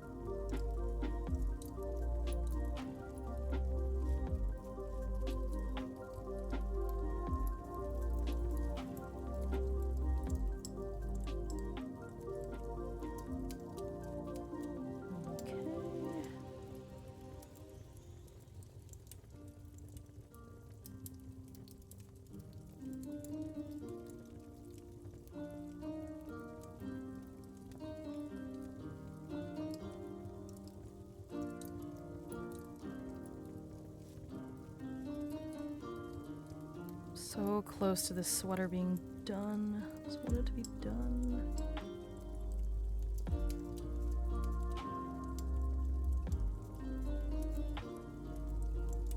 So once I sew down these collars and then I graft the 2 edges of the collars together, it will be done. And then all I have to do is block it. So blocking involves soaking the sweater in water. Because it helps like kind of loose, I don't know, that's not the right word. It helps process all the stitches, I guess, and the water makes all the wool like expand a little bit and all that good stuff.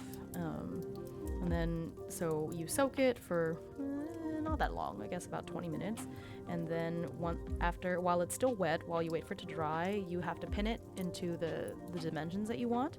And then once it dries, then it's fully done and it's ready to be worn.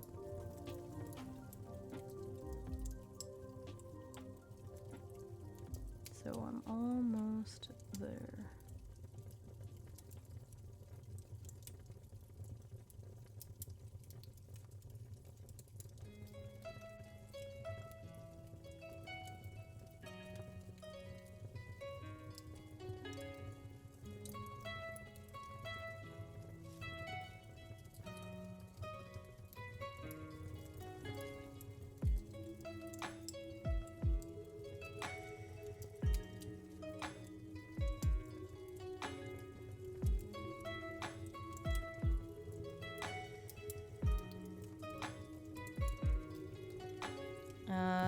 It actually, well, so when you block it, it doesn't shrink. It actually expands a little bit.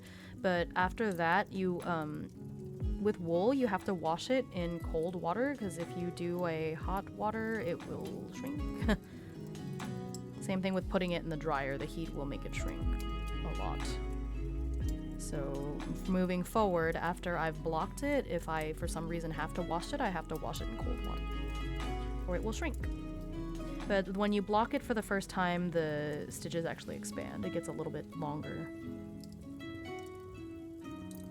I'm not really sure of why, scientifically.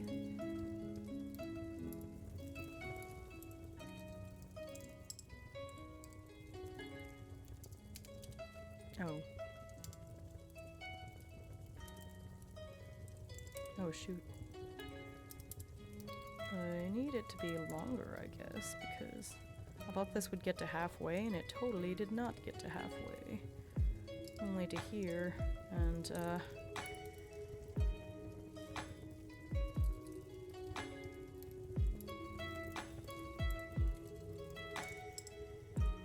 okay, I guess I need to knit a little bit more. Oops. Okay, well, let me finish seaming this part down. Shoot. Well, that's good to me. I'm glad that I was able to check the length.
so this is supposed to get to there, and it didn't, so I guess this is gonna end up being a wider collar than I originally planned, which is fine. I mean, I like that too, but okay. Oh no!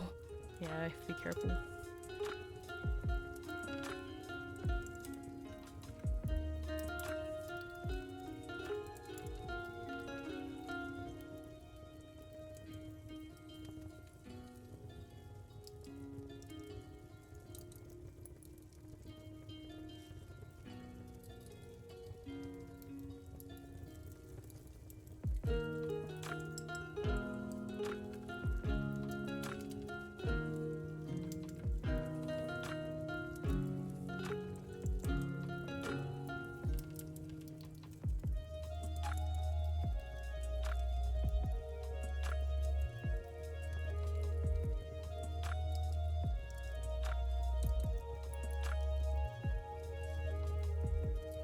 Well, I guess I'm glad that I did this seaming first.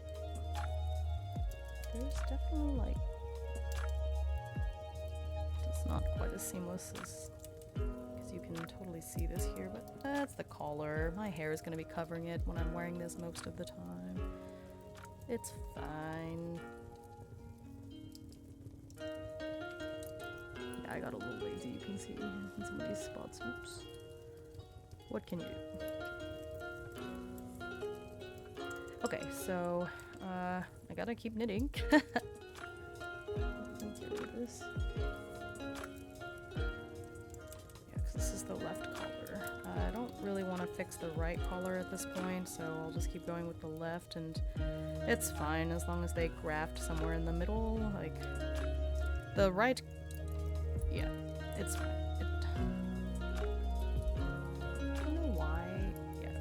Because they're gonna get grafted, but it doesn't matter, I guess, if they get grafted exactly in the center. It's gonna look a little weird regardless, but I already messed it up.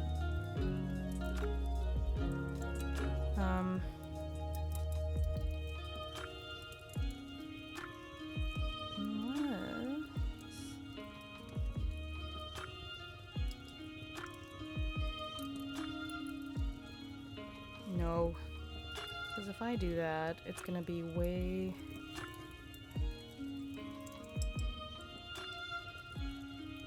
even though this one seems like it's long enough. Okay, you know what? Let's seam the right side too, and see how it is.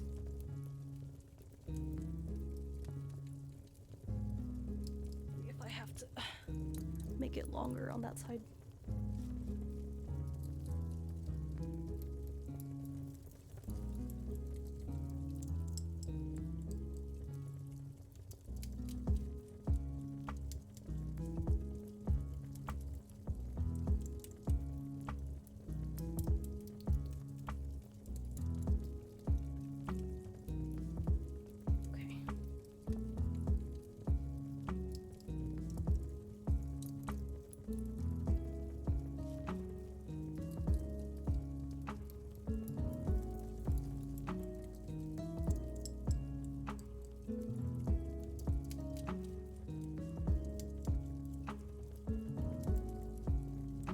And that way, if I have to knit a little bit more of either of them, I can do that.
colors.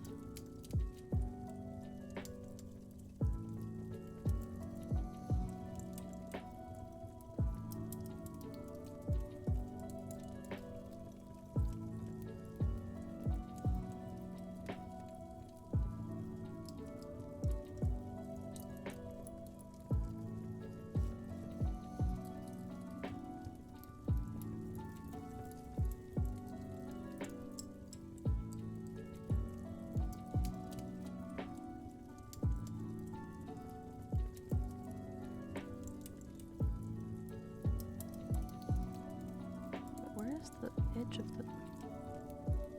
Hello?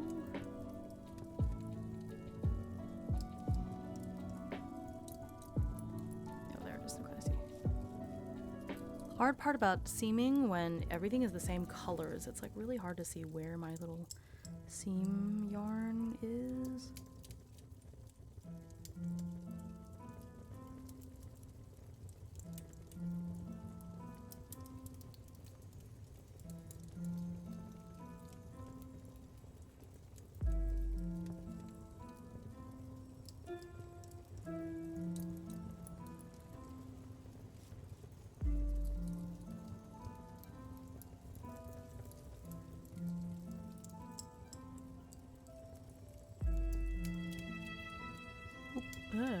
Smacked the camera, so sorry.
Hello.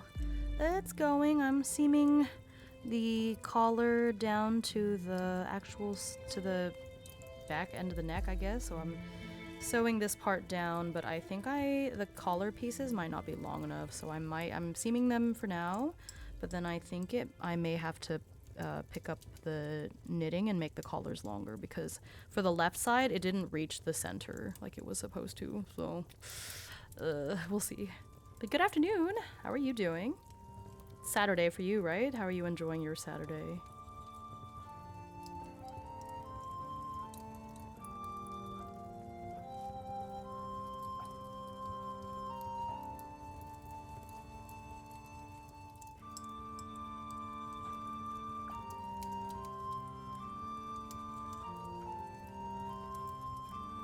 Was that in response to me saying I messed up, or is that in response to you having a bad Saturday?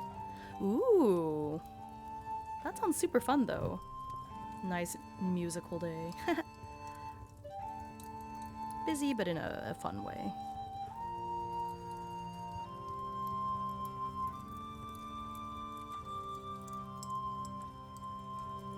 Oh, yeah. But I'm glad it's easy to fix. It's not like a huge problem. It's just like, oh, okay, well, gotta be more careful.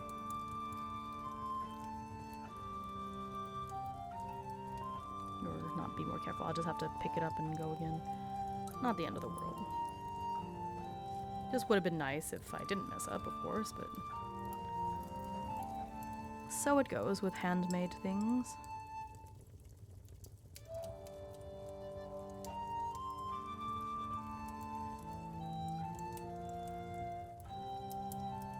I'm seaming this part much better than the other side. That's funny.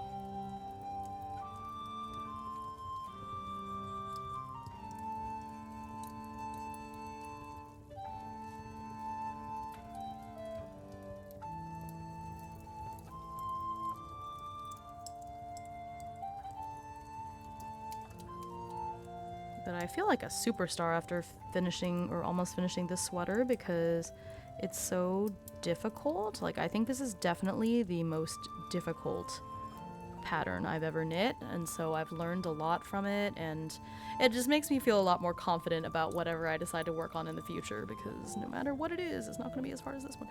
See, this one made it to the center, but I made sure they were the same length, so I don't know. I'm just bad at seaming, I guess, on the other side. I'm not sure what happened. That's weird. Because this one, I measured them, and they were the same length. But look, this one is going to reach the center, and the other one isn't. I don't understand. Why? Look. This one is going to reach the center, and then some, and then this one is like all the way over here. So but they were the same length. Like, what did I do? How did this happen? I don't understand. Whatever. But it's relatively easy to fix. I just have to pick this up again, which, good thing I left it on the needle just in case.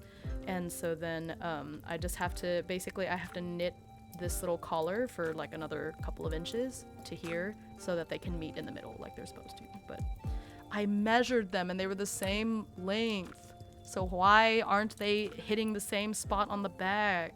Why aren't they? Whatever, it's fine. It's easy to fix. It's just funny.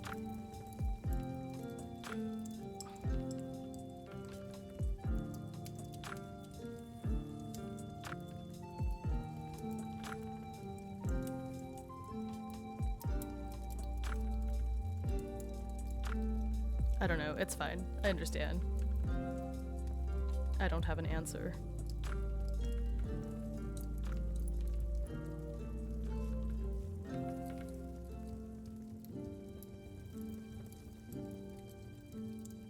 Oh, I made a knot. Seems like a slip knot, but then it won't come through.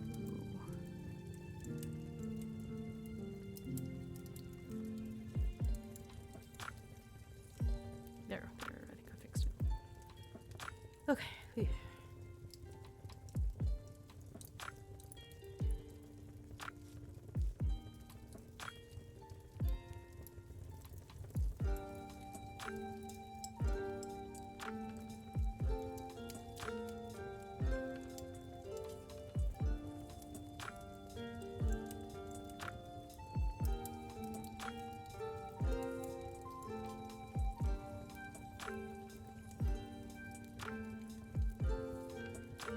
Yeah, I mean, it is circular, but that's exactly why it doesn't make sense, because it's the same length. Like, I knit both of them to be the size of the radius. Basically, two radiuses make a diameter.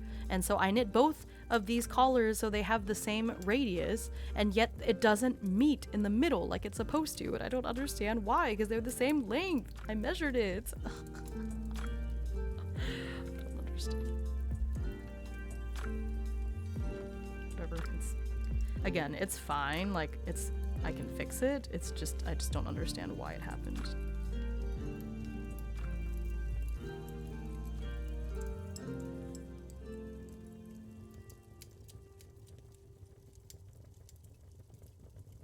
Yeah. It's all the same, I don't know. No, it's not literally a radius, because it's not actually circular. I was just using that to kind of demonstrate what I mean, is that there are two halves. I knit each half to be the same size, but they don't meet like they're supposed to. I don't understand why, but whatever. It's easy enough to fix. I can't do anything about it after the fact. It's just funny.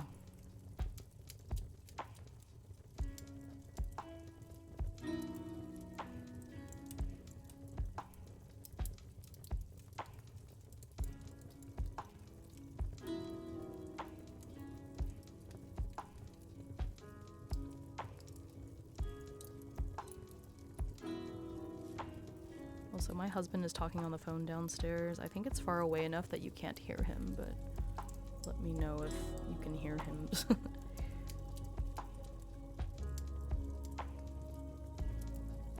Yeah, I don't know.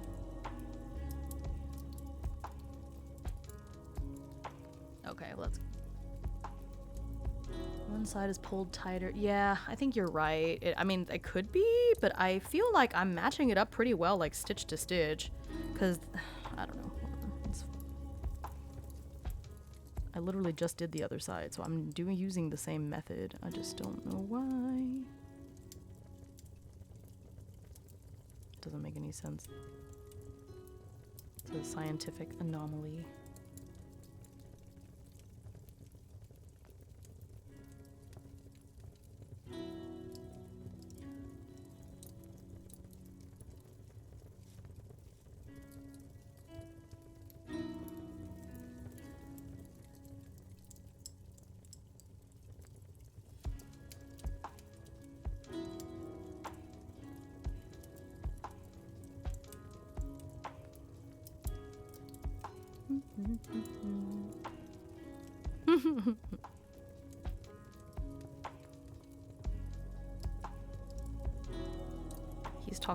He's talking about work-related stuff down there, so I don't think it's any sensitive information or anything, but still.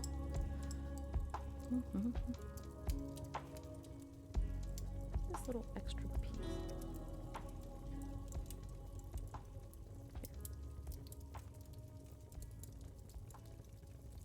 My husband is downstairs talking on the phone, so I was saying if you could hear him or not. Yeah. Hey, the bots are much smarter than me.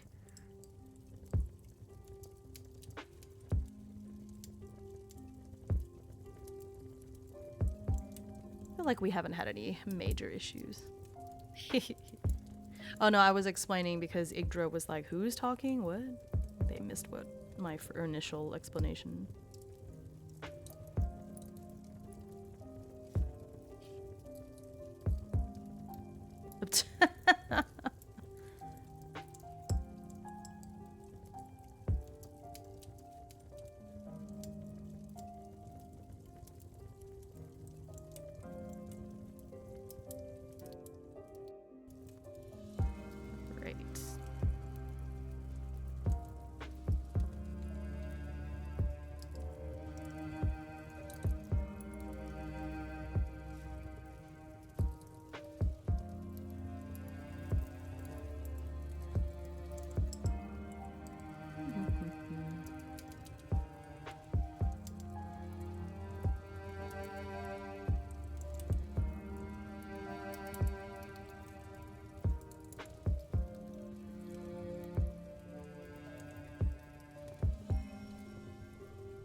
I asked my husband about whether he'd ever want to appear on stream. I could make him like a little PNG model or something, and he just went, ha ha ha. That was his whole reaction, so don't hold your breath waiting.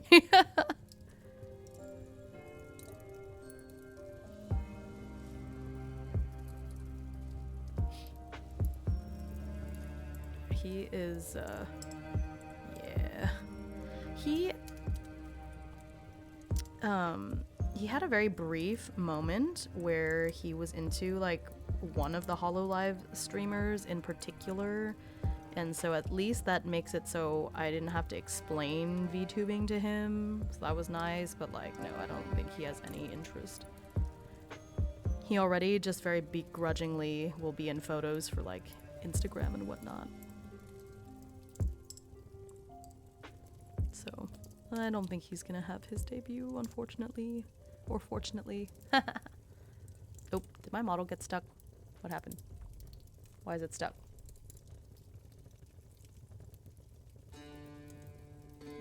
Why is it stuck? Nothing happened to my internet. And if it had stopped tracking, then I should be asleep. What the heck?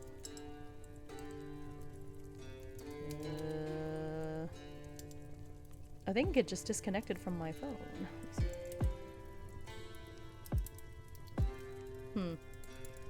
What happened? I'm stuck. I'm stuck in this very happy looking...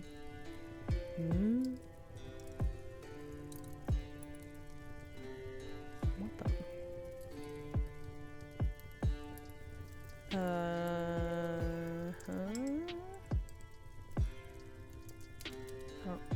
happened? I'm frozen. I don't know why I'm frozen. It's weird. Oh, did it?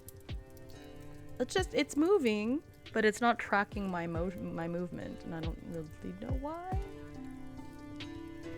Weird.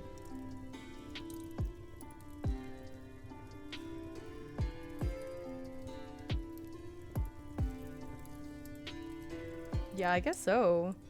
It's not disconnected because normally if it can't track, the model will, like, it'll go into sleep mode.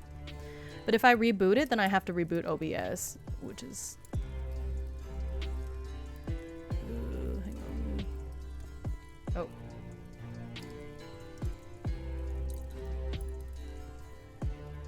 Weird.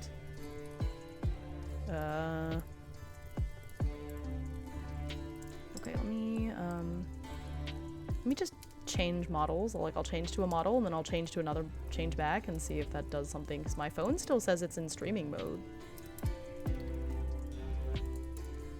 Oh, the CPU just went up. No, this one's not tracking either. Weird.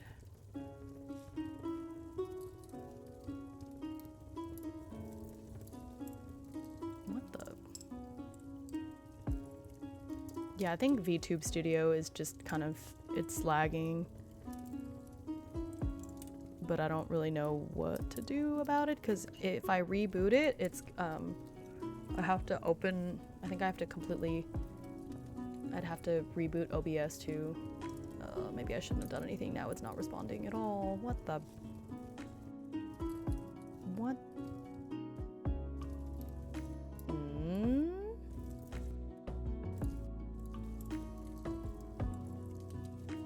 That's weird. It's not my internet.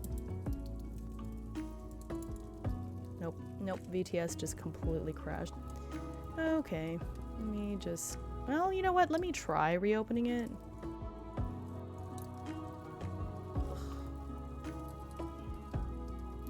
Oh my gosh, I just realized I got this ginger ale and never actually opened it and drank it.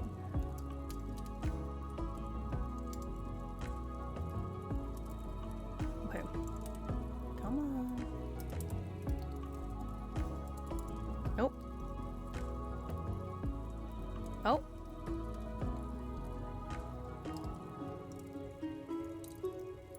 Oh, OBS is suddenly using a lot of memory. What is this?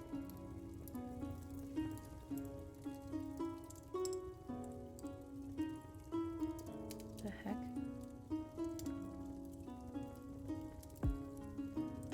Okay.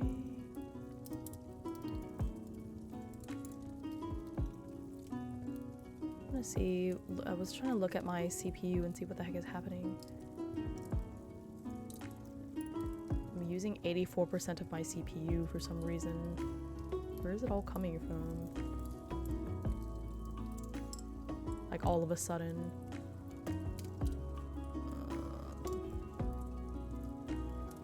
Okay. I don't know why. I mean, I'm used to OBS using up a lot, but I'm not even playing a game or anything right now. Come on, OBS. Why are you being like this? Oh, here. Nothing even happened. Like, I didn't change anything in the state of what we were doing. We're just sitting, I'm just sitting here knitting. Like, I'm not even playing a game or anything. Nothing else is there taking up the CPU. And it says it's in streaming mode. So, I don't know. You know what? It's fine. I'm just gonna leave my model like that because I really want to finish this and it's fine. You can hear me. The stream didn't crash, so I guess... And I'll just put up a message for anyone that pops in and is like, what is that? Why is...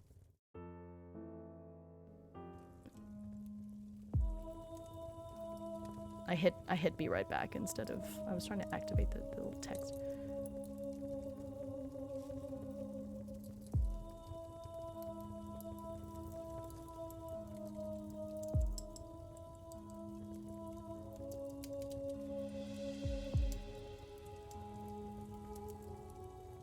Encoding overloaded. Consider turning down video settings. Why all of a sudden? OBS, why? understand.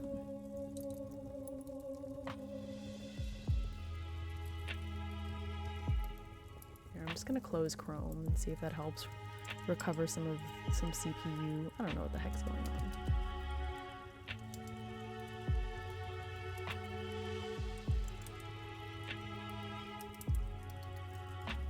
Okay, well, it seems to be fine, except for the fact that it's not, you know, the model isn't modeling. At least OBS isn't crashing. I don't know what happened all of a sudden.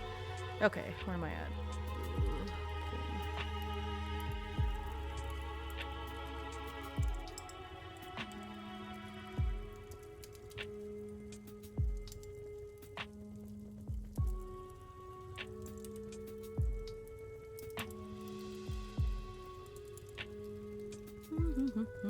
Yeah, OBS being OBS. You know, can't complain too much. It is free.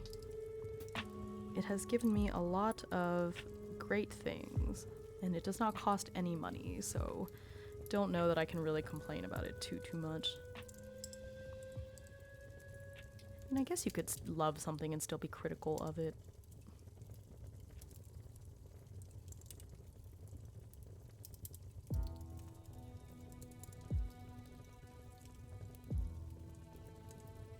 I don't even know who is he on the phone with? Why are they calling him about work this late on a Friday night? Weird.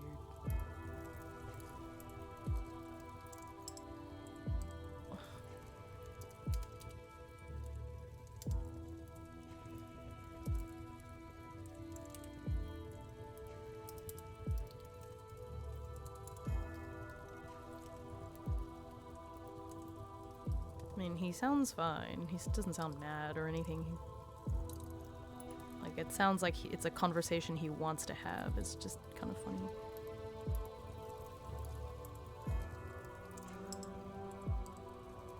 I guess his boss has been on vacation for a while, so maybe they're just checking in. But again, why are they checking in at this time?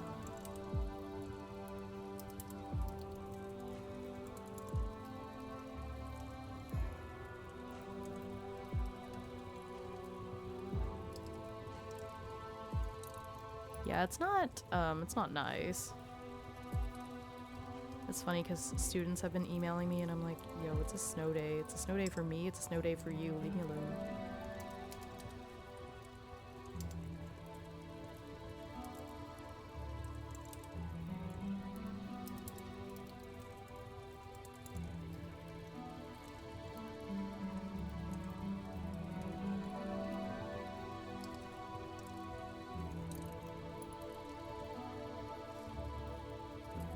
To the end. Yeah, I got halfway on this one. I don't know. That's weird.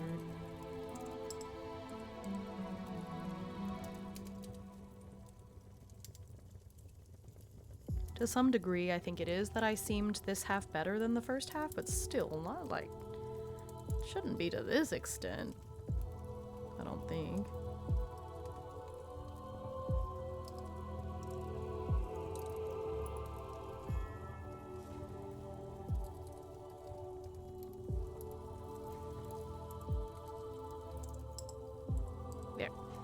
Okay.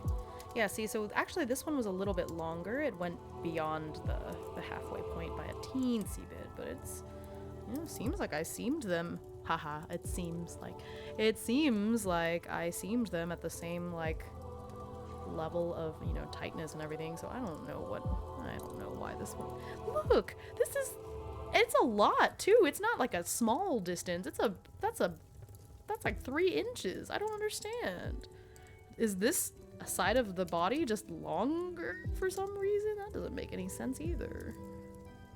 Let me look at it again. Because this is a very symmetrical sweater, so I just... I got tangled up in my... Ugh. Yeah, like, what?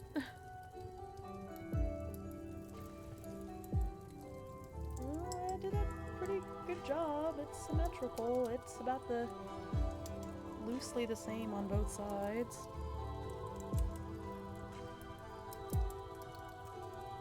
I don't get it. Whatever. I guess I'll just knit this part longer, like I said. Because what else can you do?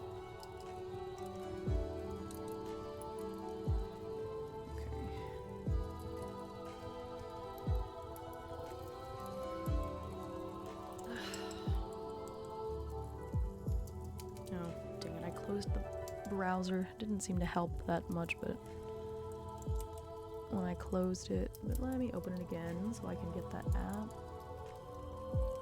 There it is. Yeah. Do this. Gonna reboot VTube Studio on my phone, even though I don't think that's the issue.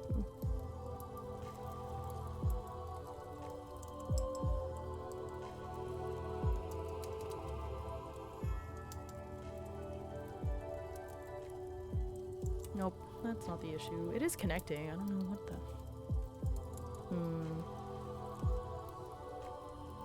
Should I close VTube Studio and open it again? I'm just worried it won't work right. Alright, whatever. I'm gonna try it. At this point, it's already frozen. We can't get any worse.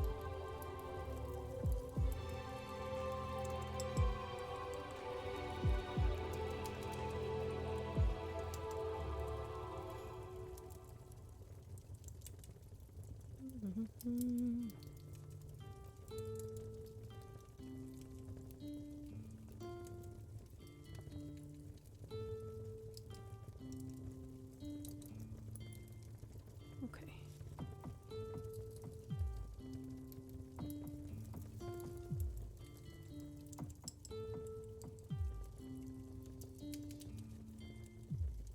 Oh.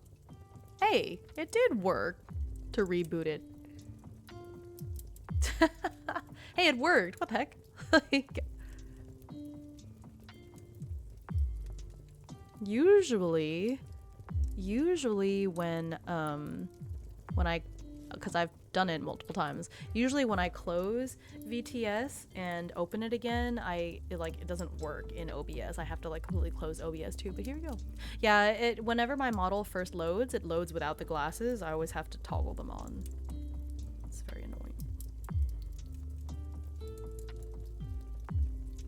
Okay, so I'm just gonna keep knitting for several more rows until it meets in the middle, and then I can put it down. The heck? I don't think this is enough yarn. I'm gonna have to have a longer tail, but that's okay.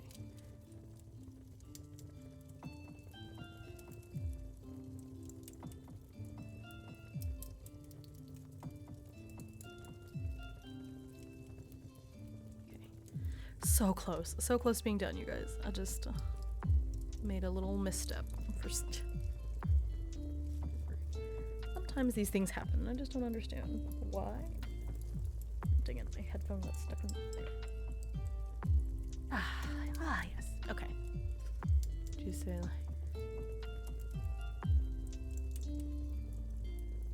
you're about to have a really fun day. I know the want to just stay in and be cozy, but you're about to have a great time. I don't know where I'm turned. There we go. I forgot I have to calibrate. Turn to the side. Okay. You're right. It is completely Pythagoras' fault. It's Pythagoras and his cold. I have to do more YouTube shorts because that one got like a lot of views, and suddenly I had almost 100 people subscribe to my YouTube. I don't know what to make shorts about, because I don't want the shorts to just be clips. I want to record things too. I just don't know. I don't know how to be funny. I'm not funny, you guys.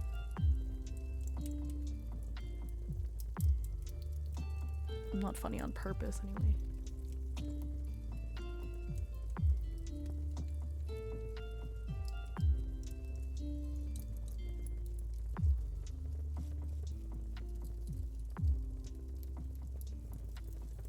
Be so many ends to weave in on this thing as I keep screwing things up.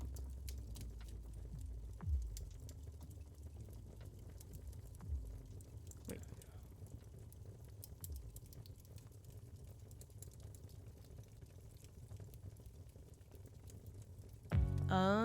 That's a good comeback. At least you're not a jerk. That's true. Could be worse.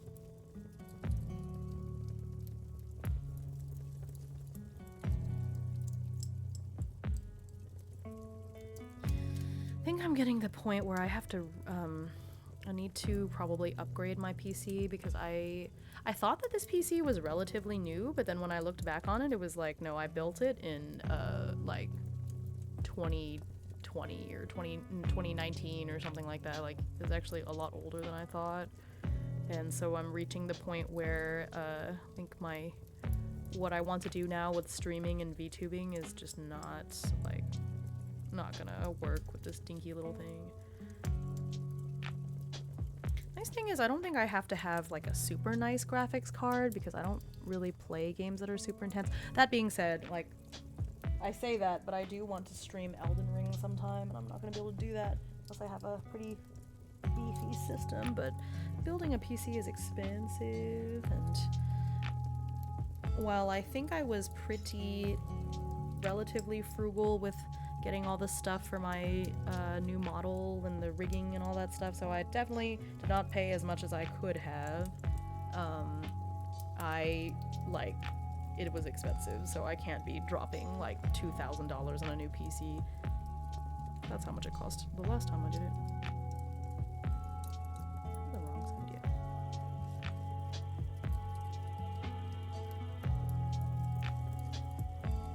yeah. Oh yeah, so yours probably needs an upgrade more than mine.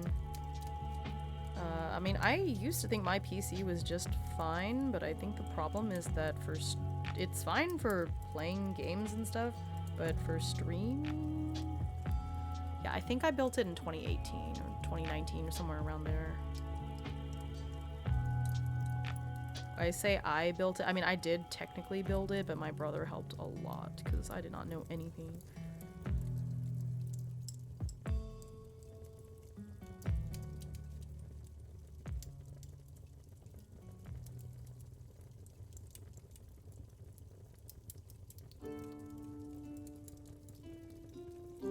Yeah, that's the most important.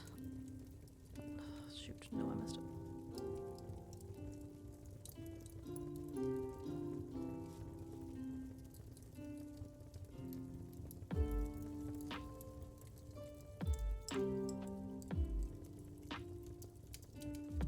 There we go.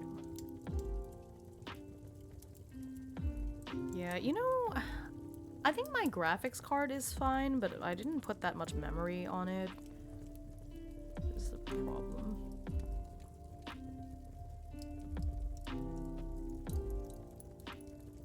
But yeah, I just need to...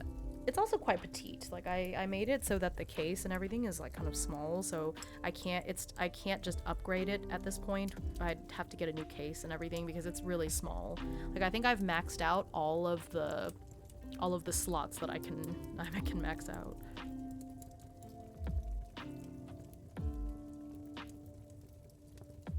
And, you know, I've a couple of times I've half-heartedly tried to put something together. I think in the end, I don't know if I want to fully build a PC or if I want to just go with one of those like websites that will sort of build it for you. But that's so much more expensive.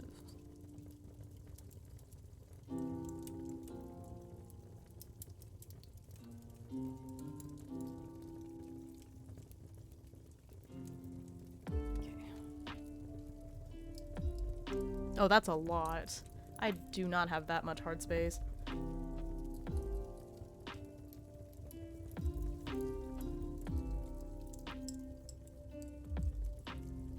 Yeah, I did mine on like what is like PC parts picker way back when.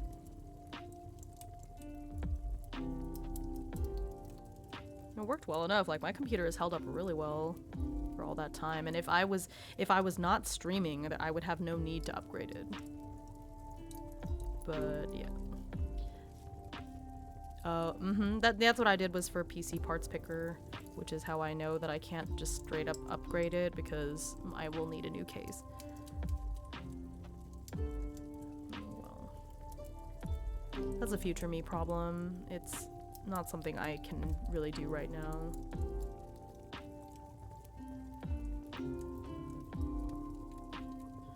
Oof. That's me doing like relatively not intensive streams. Well, that's what I said. OBS is still giving me all these issues when all I'm doing is knitting. I'm not playing a game or anything. OBS, come on.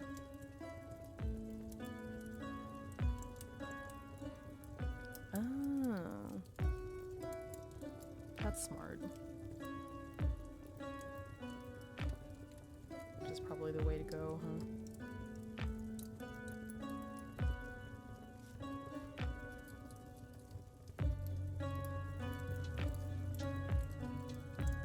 Nope, this looks terrible. I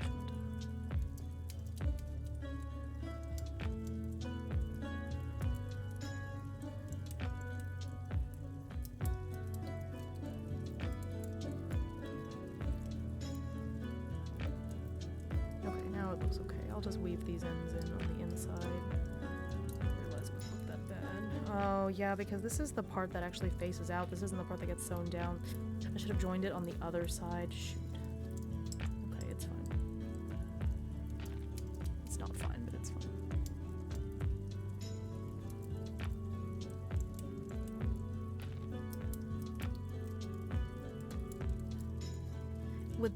Would that be like two PCs in one, or is that's not two separate computers, is it? I don't know. What does that mean?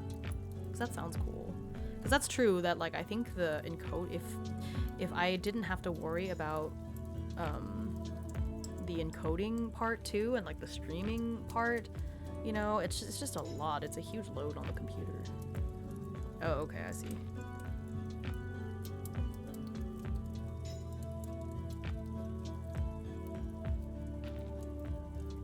Figure out a way to do the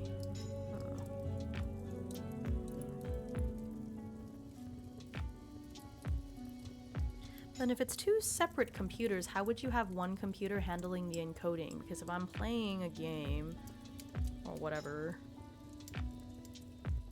I don't know. I don't know that. Oh, I see. Oh. I see what you're... Okay. Aha. So I could just... Oh. That's smart. Hang on, I'm gonna screenshot this too. You're a genius. Heck. Took a screenshot. Your words of wisdom. I will consider it.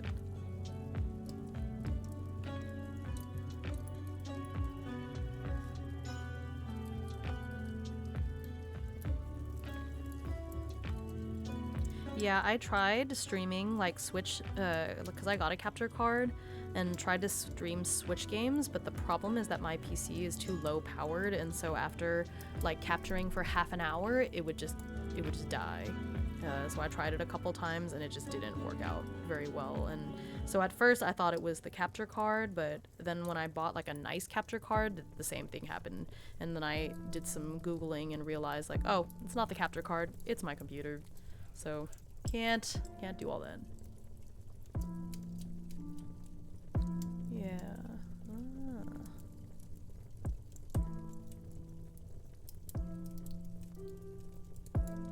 That makes a lot of sense.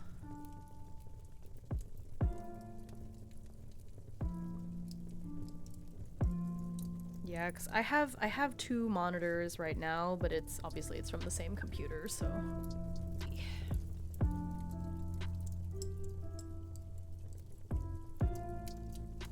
Yeah, I found out it was like an electricity issue. The ports that I have just don't supply enough electricity for what's needed.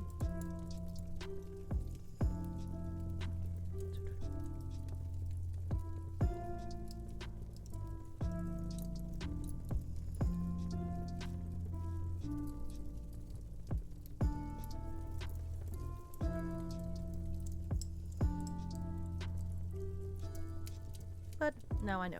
So I returned the capture card, the expensive one, because I was like, well, it's going to be a while until I have a system that can do this, so I'm just going to go ahead and return it.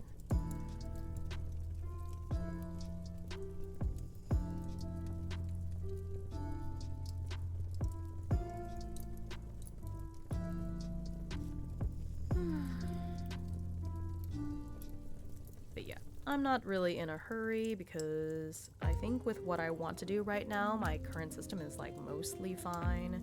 It's hiccuping a little bit here and there, but it's, you know, at the end of the day, it's not too bad. And I just, you know, I got my model and everything because that's what I wanted, and it was really more for me than anything else, but I do this as a hobby. It doesn't make nearly enough money for me to justify splurging on a PC.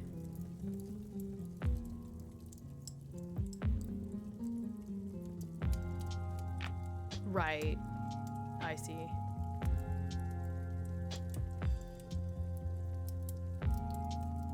there's a lot of little things to consider. Are we there yet?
Okay, almost there. If you look at it, ugh, I've made the gap quite a bit smaller. So just a little bit more. Almost there. Goodness gracious.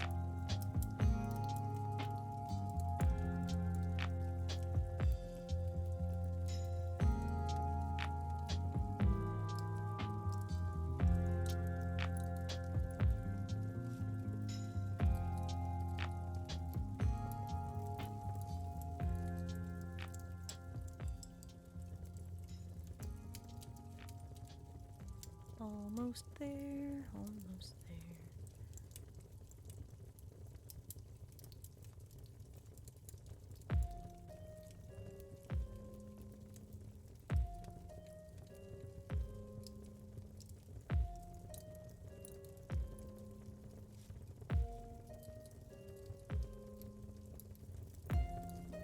Okie dokie.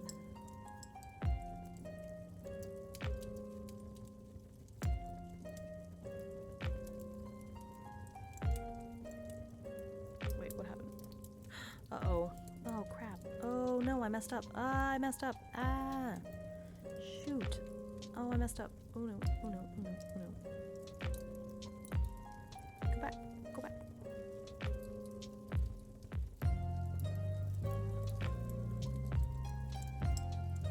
I'm glad I caught it quickly. But I messed up these stitches here, so it got rid of the...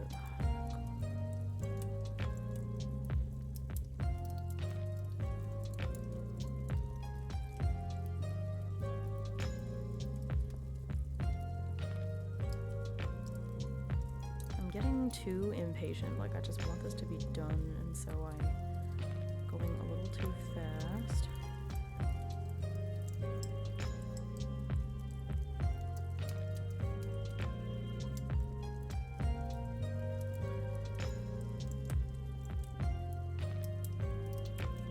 Oh, what happened? Now I'm stuck in a wink. VTube Studio!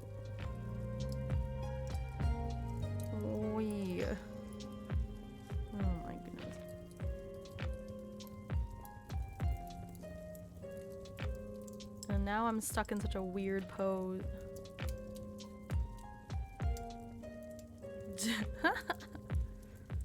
And okay.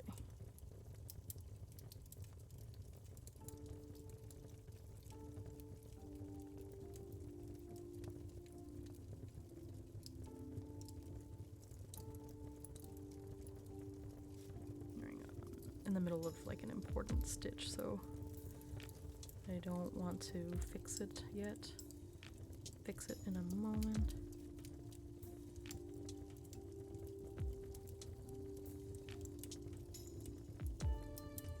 Okay. Well, now I know I can just close. No. Now I know I can just close VTS and open it again. Goodness gracious. Come on, VTS. You're gonna see me without glasses again for a second.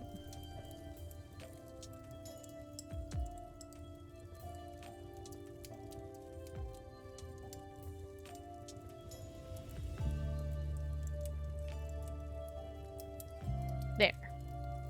That's weird. I don't know why it is happening, but I guess it's an easy enough fix.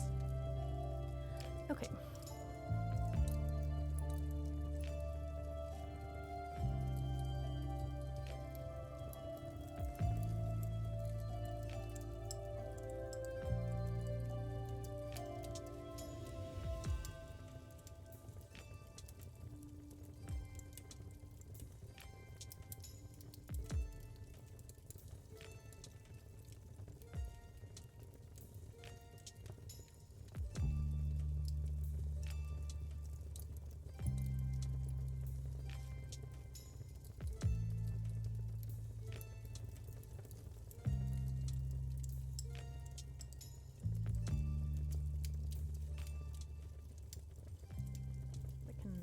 This with my hook really quick because I hate these need to be on the inside.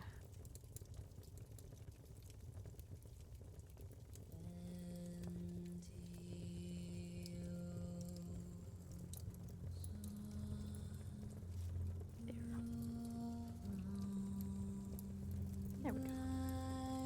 Now I can weave it in later. It's not sticking up on the top. Okay. Ooh, this has vocals. I guess it's fine, I'm not talking that much. Okay. Almost there. I keep saying that. I'm really, it's not. I've got a ways to go.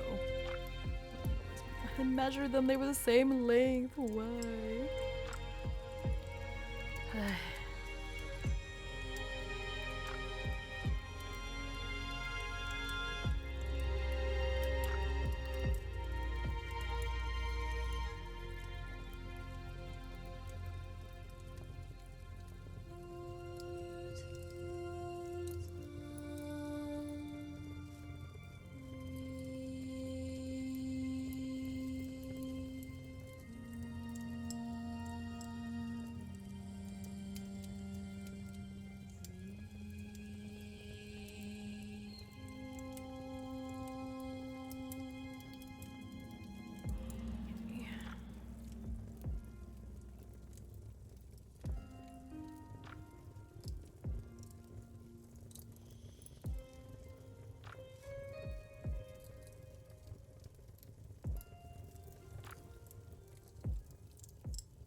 Actually, can this really count as vocals? Just sort of harmonizing.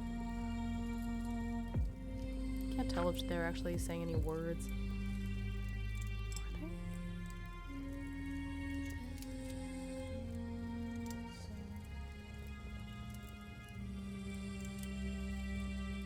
Oh shoot. Stitches.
close and yet so far.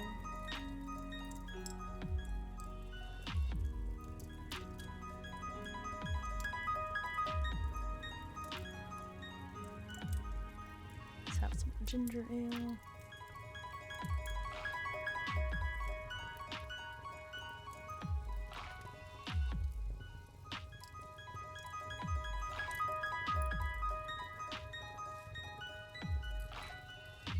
Oh, do I not have a snack up here? Ooh, I have no snacks. This is what was so heavy.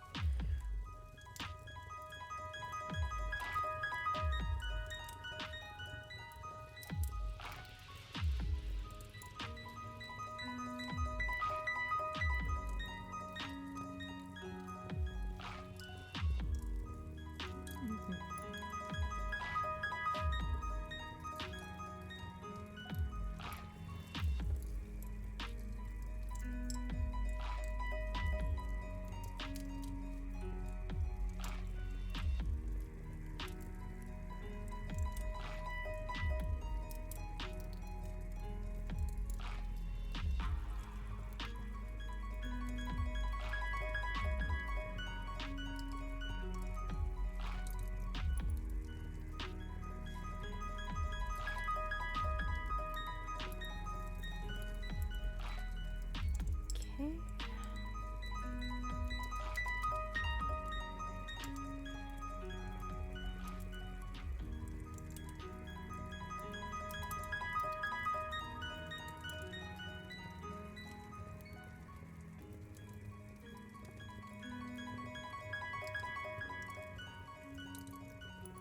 Some grass.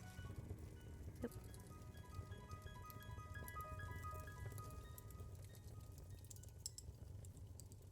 Or hay, maybe. It doesn't look like grass. What's the difference between hay and grass anyway? Is hay just dry? Is it dried grass?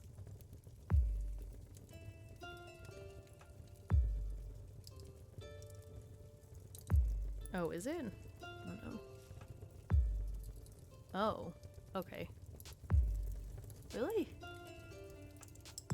Isn't grass a kind of plant? I don't know. I actually don't know.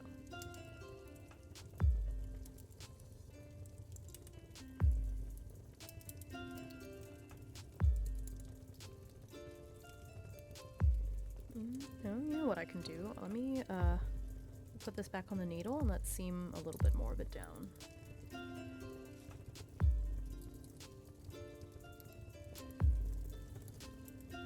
I mean, I don't know. You could have said anything and I would have no idea if it was true or not. Dang it.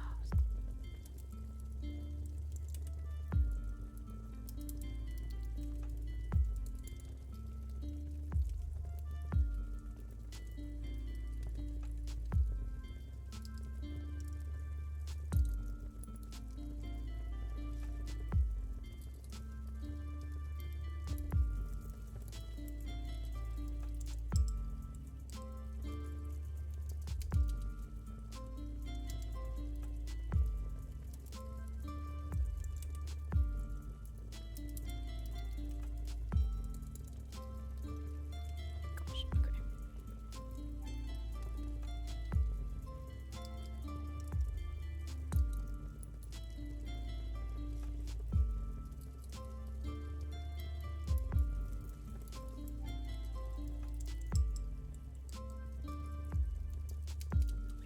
Ugh, so heavy.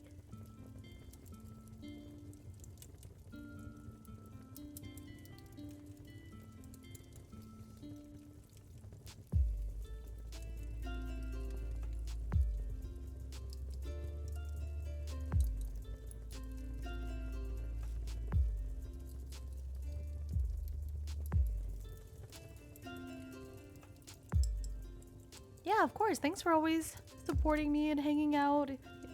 I hope you have a wonderful day. It sounds like you're about to do a lot of fun stuff. I know it's a pain going out, but you're gonna have a good time.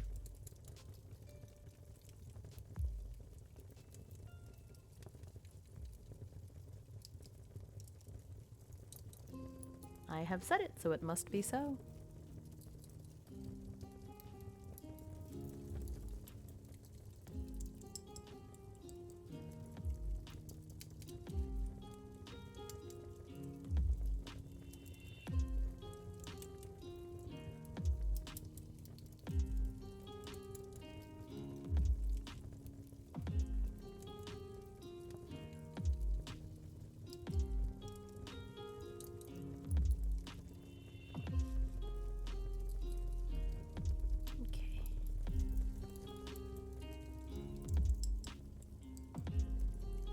Yeah, we're getting very close now, which is good.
Okay, it's good.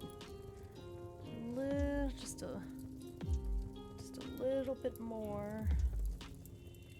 They're almost meeting in the middle. Not quite there yet, though.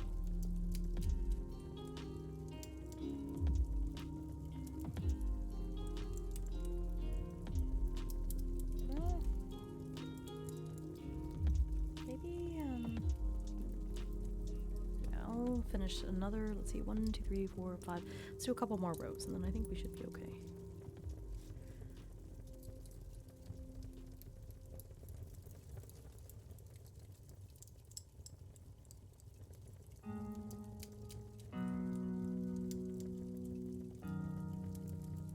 Okay.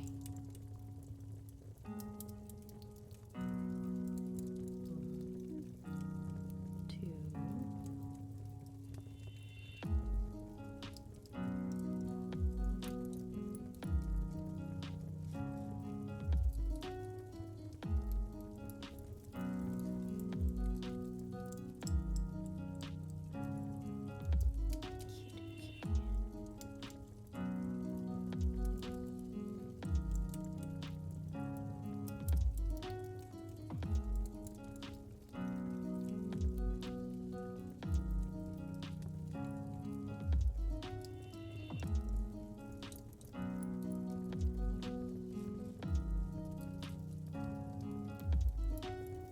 Weaving in ends because it's going to be a big part of this sweater.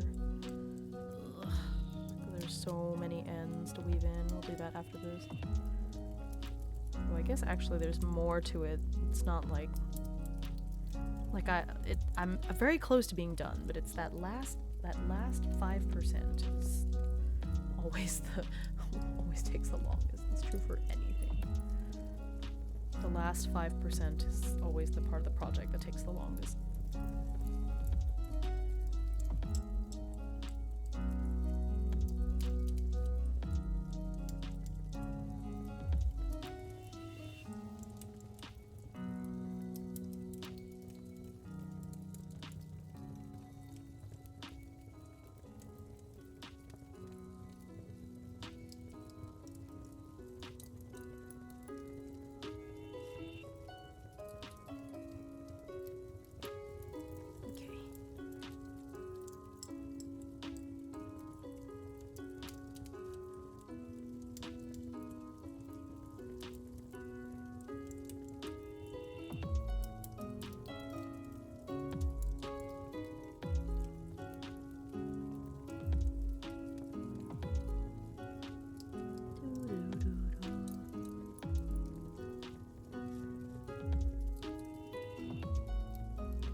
I want the back color to match up somewhat, like when I combine these two together, so I have to stop at a certain point in order for the pattern to match up. And it's not going to be perfect because I screwed up this side of the collar, but close enough.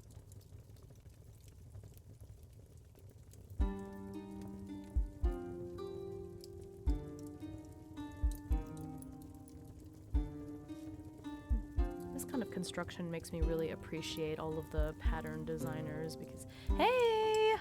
Oh my gosh, long time no see.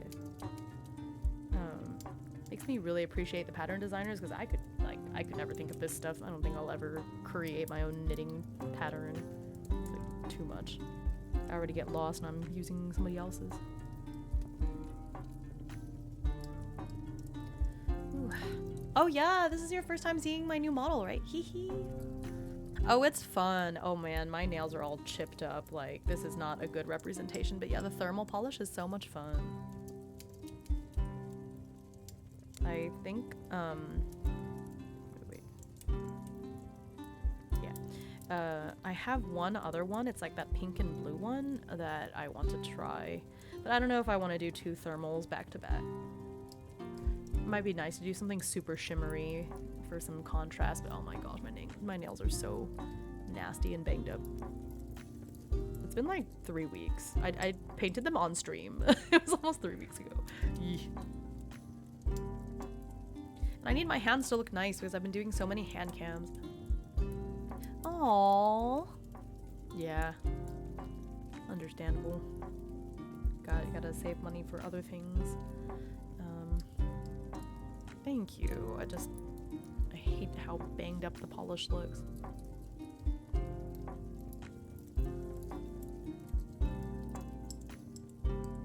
Oh my god. Cries. You know, I have gotten a lot of compliments all my life about my hands, like the shape of my hands. I don't like them because they're really small, so that's like one of the things that made it really difficult for me to play piano because like I couldn't reach that far for certain like I could do an octave or like an 8th interval, but it was really hard for me to go much further than that. And I remember one year somebody, like one of my relatives, asked me to play the wedding march for them at their funeral. Oh my god, for their wedding. Why did I say their funeral? Oh my god, their wedding. But I literally couldn't reach some of the chords. I don't know why I said that. I don't know why I said that. The wedding march at their funeral. Why did I say that? I don't know. I don't know where that came from. It was like a really bad Freudian slip. Ugh. Me too. TBH. It's so weird to me because we're having, like, down in the south, we're getting, like, so much snow and crazy weather, and then over in California, all the fires are going on. It's really sad. Oh my gosh, did they really? I don't like his character design so much, though. He looks too... And I wonder if they've tried to fix that up, because I don't notice it as much, but, like, I felt like he looked a little too friendly, and I didn't like it. So now it's kind of strange, because he's got that character type, but he still looks like a little puppy dog character. But I think they tweaked his face a little bit, because he looks a little different, because before he looked too soft. And I'm not talking about, like, his outfit or anything, but just his facial features looked really soft, and so I think they've fixed it a bit.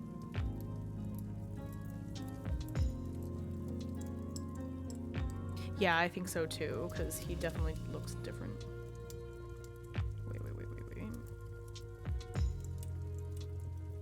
No, this is not going to match up, is it? Because I screwed it up.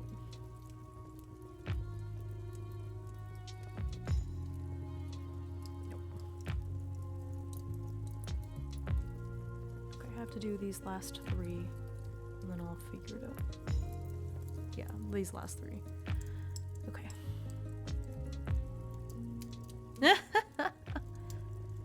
I still love them. I've been reading these 2. I started reading these 2 new webtoons. One of them, so the main character, she gets sent to prison, and her childhood friend is acting all suspicious. He's like, "Oh, I'll do anything to prove your innocence." But then in the courtroom, you see him like smirking when he hears the verdict. And so your first thought is like, "Oh my God, maybe he was just after her mom's research and he was just pretending to care about her all this time or whatever." Well, no, it turns out very shortly. It turns out that he's the one that put her in prison, but not because of that. He loves her. He loves her so much. But the problem is he overheard her saying to somebody that like she can't view him romantically because they're childhood friends. And so he was like, "What can I do to get her to view me as a man?" Oh, I know. It's like he reads about like the suspension bridge effect and stuff. So he's like, "I'm going to put her in prison. And then I'll be able to, like, when I get her out of prison, she'll view me as her savior. And so the suspension bridge effect will make her fall in love with me." Well, there's that. That wasn't the only reason. The other reason was that, like, there was about to be a war. And so he was like, actually, when you're in prison, they can't draft you for the army, and she'll actually be safer there than if she was outside. So it's like both reasons. But this guy is not the male lead. He's a yandere character, but he's not the male lead. So, but I was just like, wow, I've seen all sorts of, like I've read Betrayal of Dignity, and Damien does some stuff, but like, Damien didn't actually put Chloe in prison, whereas this guy legit like sent his loved one to prison. Like crazy, for a crime that she didn't commit. So yeah, that was very interesting. And then the other one I read was what is the other one? So that one that I just talked about is called Prison Love. It's on Manta, but yeah, he sent her to prison. And the other one I started reading today, I think, is on Tappytoon. Oh, what is it called again? Actually, my model is gonna freeze because I have to open Tappytoon to look at it. Where is it? It's called Escape Me If You Can. So you already know. This one is spicy. But in Escape Me If You Can, the main character is so she is supposedly a princess, and she's like an illegitimate daughter princess. Oh, you started reading. Okay, so I don't have to explain it to you. You already know. Oh my God, he is a walking red flag. I'm like, he's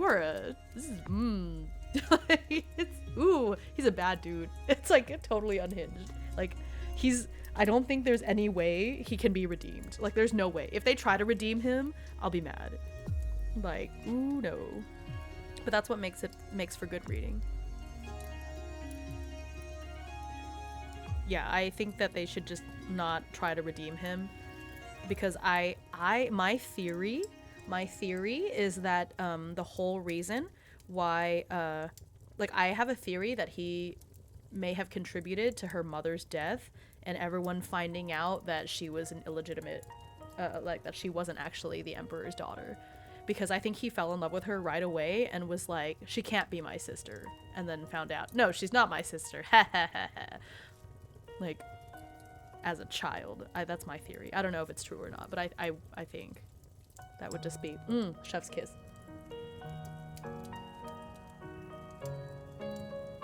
Yeah, there's too much of these kind of stories I've read where they can't commit to the guy being terrible, and so they just, but no, I want him to be totally unhinged.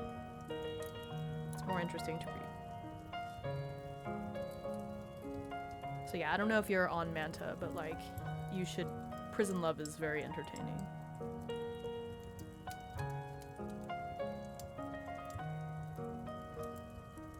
Oh good, yeah, you should read it. There's a spicy version. Make sure you read the spicy version.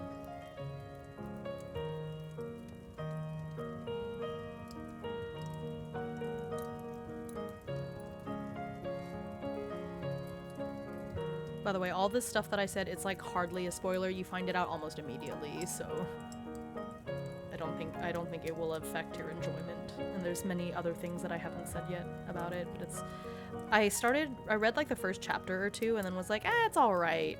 And then because I didn't get to that part where the childhood friend turns out to be like unhinged. And so then I like, oh good, yeah, so we're the same hat. But yeah, and then I decided to pick it up again one day, and I got a little further and was like, wait, this is so much better than I thought.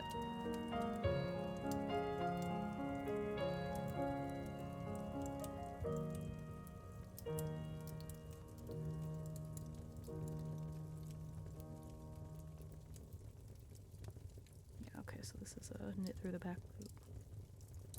No, shoot, no, I messed it up. Knit through the back loop, so that needs to be in the front. There we go.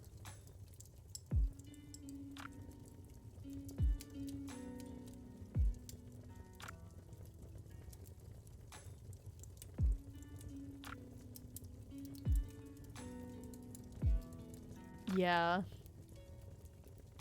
I agree that especially recently, I don't know, I've been reading articles about how like Gen Alpha and Gen Z to a degree is very like sex negative, I guess.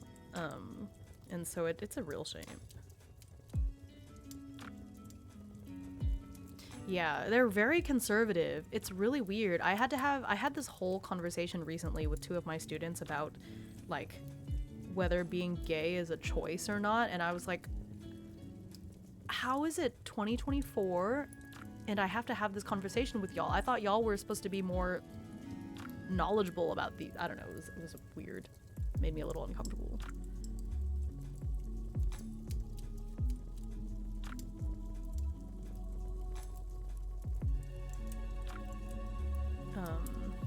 But yeah, it's true that I think that especially if you read it when you're a little younger, I think it can be dangerous though, because it sets you up with some really unhealthy, like, oh, my model froze again. VTS is being weird today. It leaves you with some unhealthy expectations, I guess, for relationships. So it's not that I don't believe, obviously, that if you read that kind of stuff in fiction that's what you want in real life, but I think that when you read that when you're young, like too young to process it, like too immature, I guess, not young, but like immature, that you can develop kind of unhealthy, nope, it's still not working now, the tracking just isn't working, and now I'm asleep. Oh, okay, it's fine. Hang on, let's close it again. Yeah, and that's why you should have adults to guide you through it, but sometimes, especially in today's generation, there's a lot of kids who their parents are very hands-off, like very, very hands-off, and they don't offer any of that support that they're supposed to have.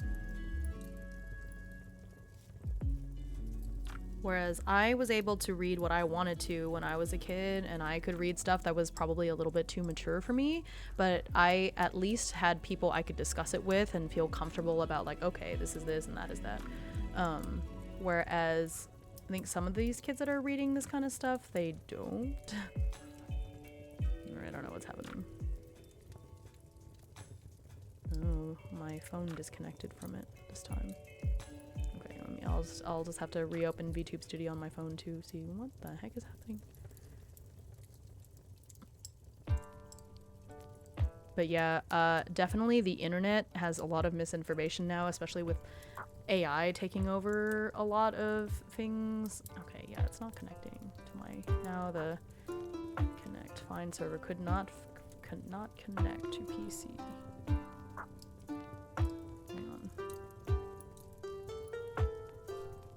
Oh, now it's connected. There we go.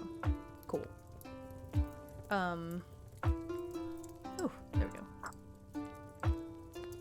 Yeah, so it's a lot of misinformation, and they don't, I think the other thing is that there's no media literacy anymore, so a lot of, it's not just a kid issue, honestly, but like people will just believe whatever they read on the internet and not fact check or not bother looking up multiple sources on things, and it's a dangerous way to live. Yeah, for sure. Okay.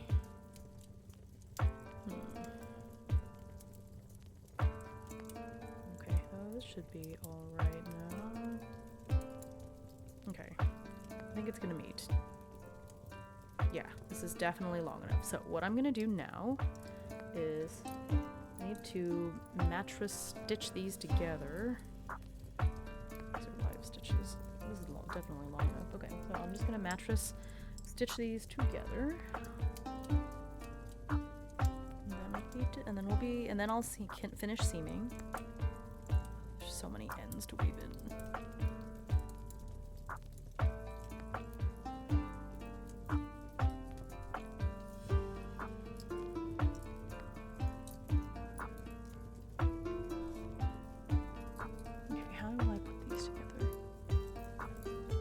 Oh yes, on a lighter topic. I'm so close to being done with this project. Hold them parallel, 3 needle bind off.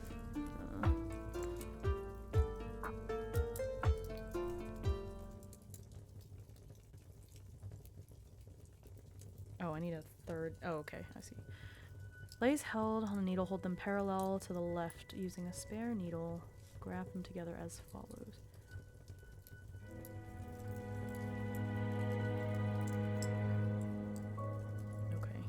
See, 3 needle bind off. Okay, so now I need to put this on.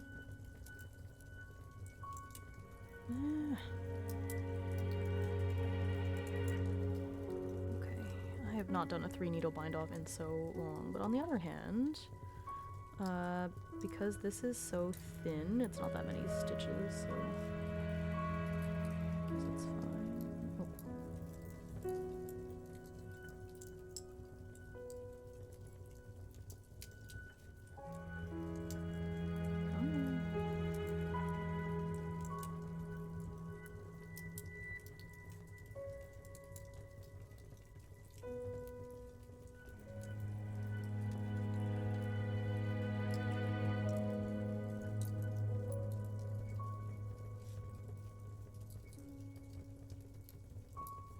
Where in the heck is this last?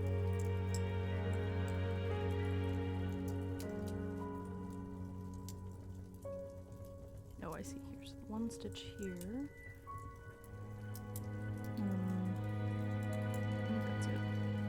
10 stitches, right? 1, 2, 3, 6, 9. Oh, I'm missing 1. Ah, okay. There's 1 stitch at the very end. There we go.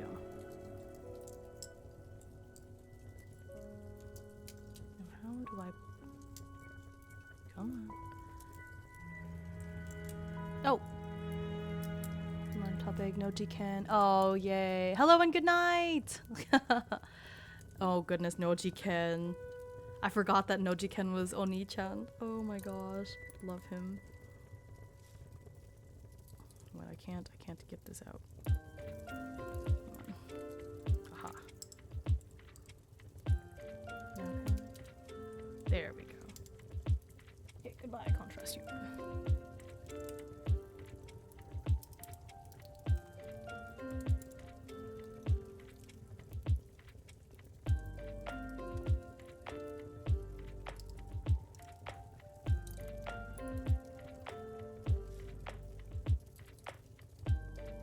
Understand what happened in this last stitch. Okay, I think this last one is supposed to go through. Aha, okay, I see what happened. Oh, the cinema roll. Okay, let me see. I love cinema roll. Not my favorite Sanrio character, but all of their merch looks so good. Did you see the did you see the Chromie My Melody show that Netflix is gonna put out? It looks so cute. It looks so cute. I love the style of it. Oh, this looks so cute. I like that it's small. I'm a fan. Okay, 3.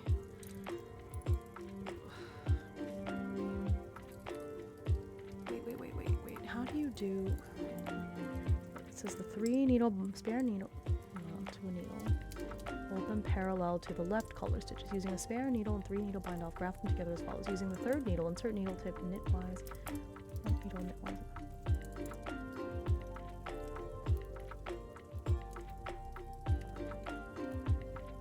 how am I supposed to... Hmm? Oh my god, I don't know how to do it. 3 needle bind off. I don't know how to do it.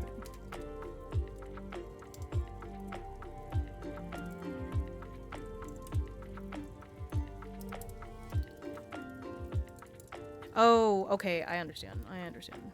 It's been so long since I've done it.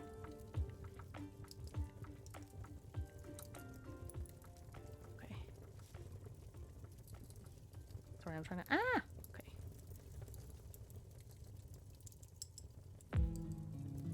I see. It's like literally like this. Okay, I understand. Okay, I need another needle.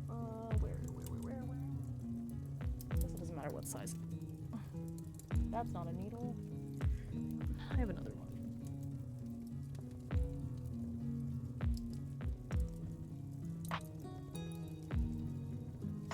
Size 5.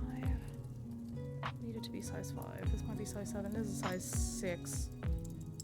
Oh, wait, I have other ones here. Is this a size 5? Size 3? This feels like a size 5. There's also a 3. What? Where's my size 5 sleeve? No, this is size 6. Okay, you know what? Size 3 is fine. That's size 3 is fine. Doesn't really matter. I'm just knitting these together. Okay.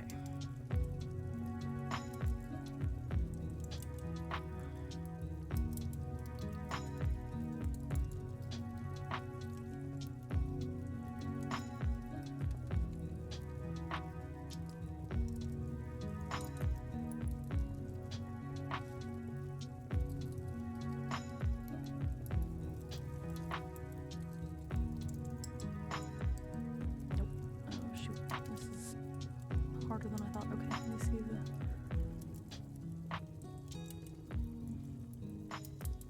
Knitwise, knit them together.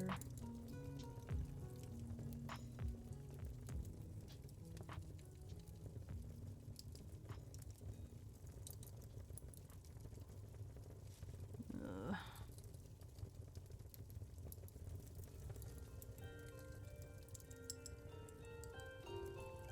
Why is this so difficult?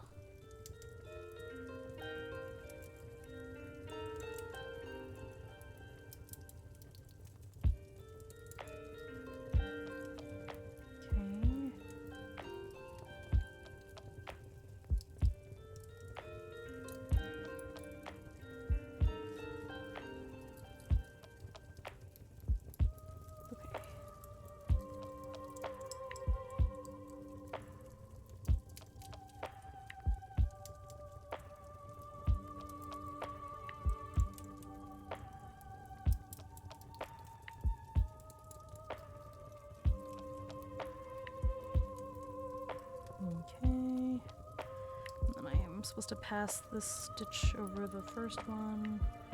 This is a nice bind off. Okay, there we go. Next. It's not that many stitches, so this won't take long.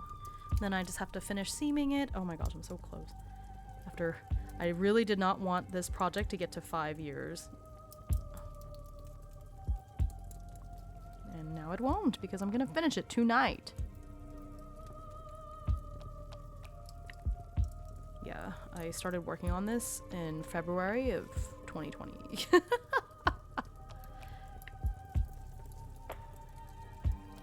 Thank you. Oh my god, I just want it to be over.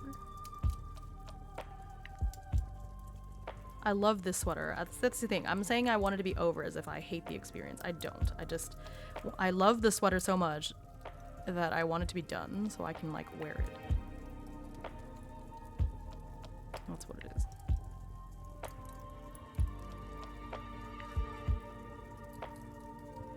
Ooh, so close. Thank you, thank you. We're so close. I'm finishing it tonight. Or bust. Not letting it get to 5 years.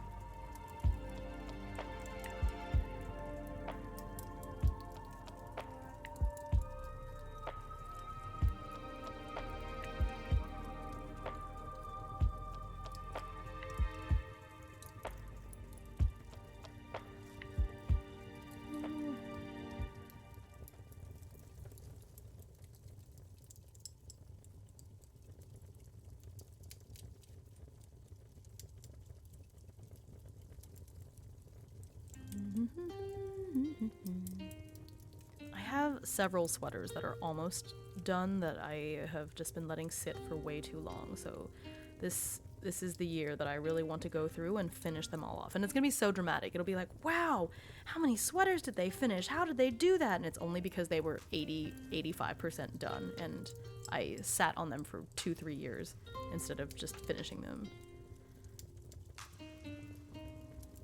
Ugh, don't know why do I do that?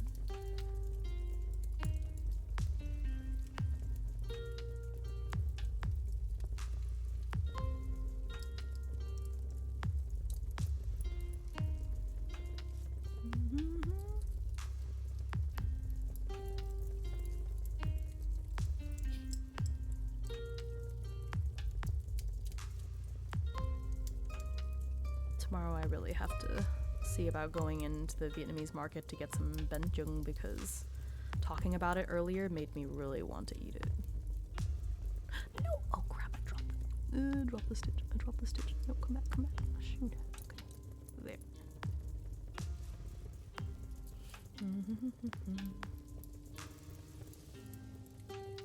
Oh, that sounds good too. I saw this recipe. I think I sent it to you, but it's one for like, it's like a lazy person's bánh bột lọc, and I kind of want to try making that too. Oh, ooh, yeah, I do. I was gonna say, do I have tapioca starch at home? I do. So I could try it. One time I showed my mom one of those recipes for like the lazy bánh cuốn that you can do with just using bánh tráng, and she got so offended.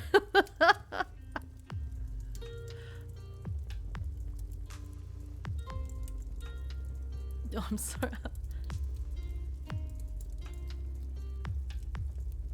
Yeah.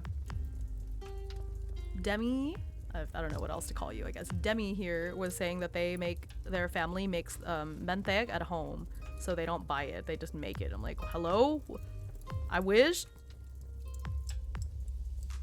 It's too labor intensive. I can't. I would never. I would never be able to.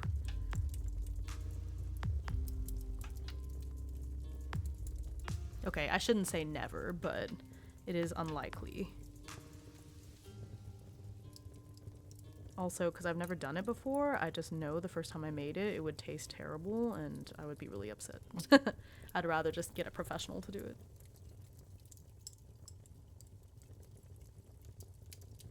Okay.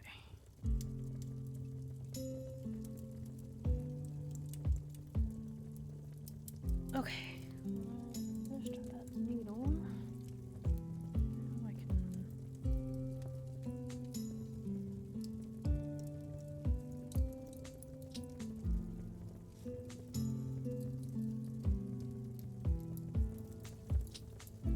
Why am I doing this with my left hand? I'm not even left hand.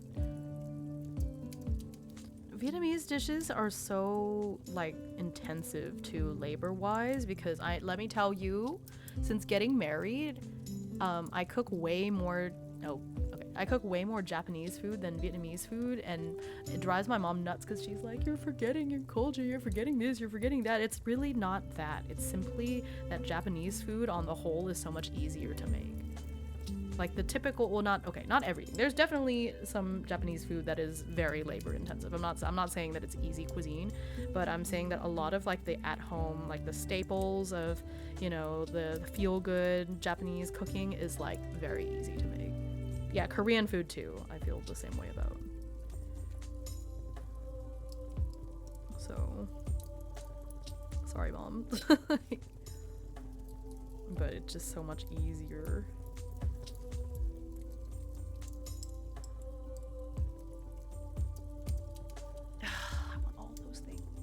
All of those things. I want some menteg, I want some everything. Yeah, so my back collar did not fully line up. Here, you can see it. This is the center of the back, but here's the back seam on the collar, so I messed up, but it's okay. What can you do? Look, once I sew this part together, all I have to do is weave in the ends, on, like all these random little end pieces here, and then I'm done. Oh my goodness. Okay. After so long.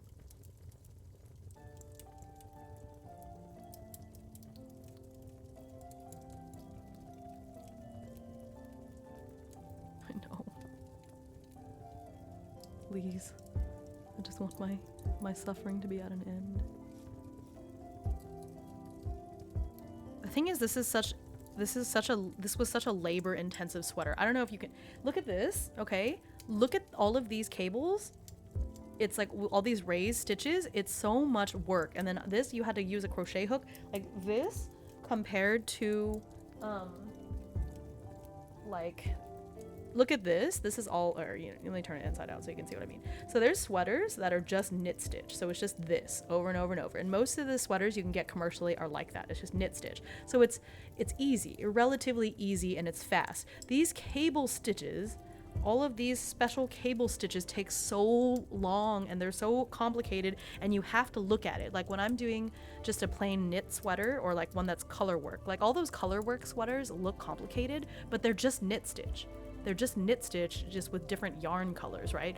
But those, they're mindless. I could like watch TV, I could do something, you know, but like with this one, I can't multitask. I cannot multitask. I have to just stare at it, because if I look away from it, I'm gonna screw up, because it's cables, you know? So it made this take so long.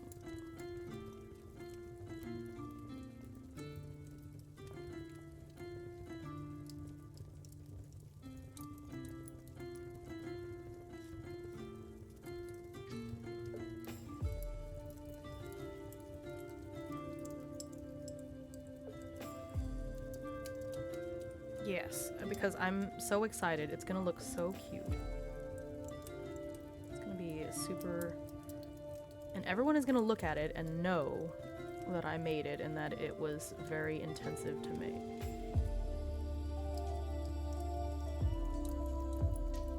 Because this is not a sweater. You cannot buy this sweater commercially. All these cables, like you cannot buy a sweater that looks like this. Because the knitting machines just cannot, you can't. Also, I made so many mistakes that you just know a machine did not make this. But, you know, that's neither here nor there.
Oh my gosh, I think that's it.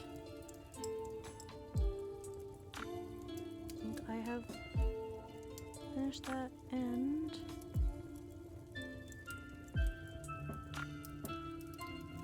Oh my gosh, okay.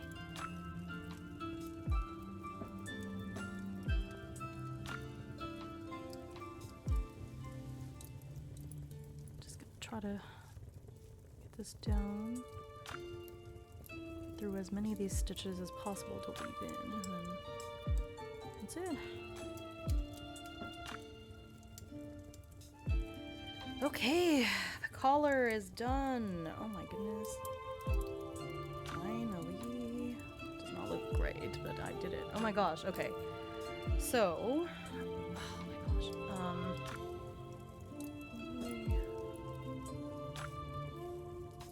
There. Okay.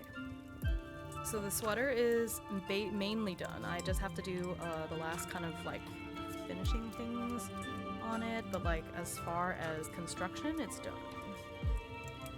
So I want to show. It's hard to show because of this camera versus like the space that I have. But okay, so here.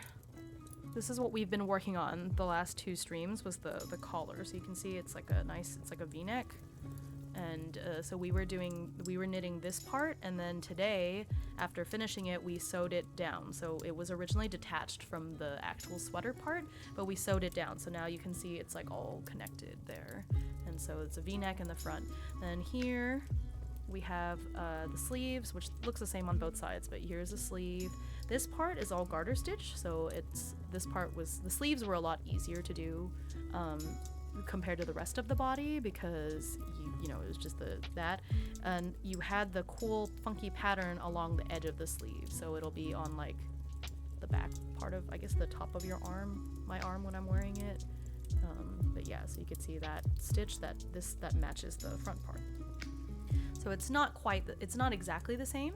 On the sleeve, it's only 2 of these little braided rows on the side, whereas on the front side it's 3, but still it's very nice.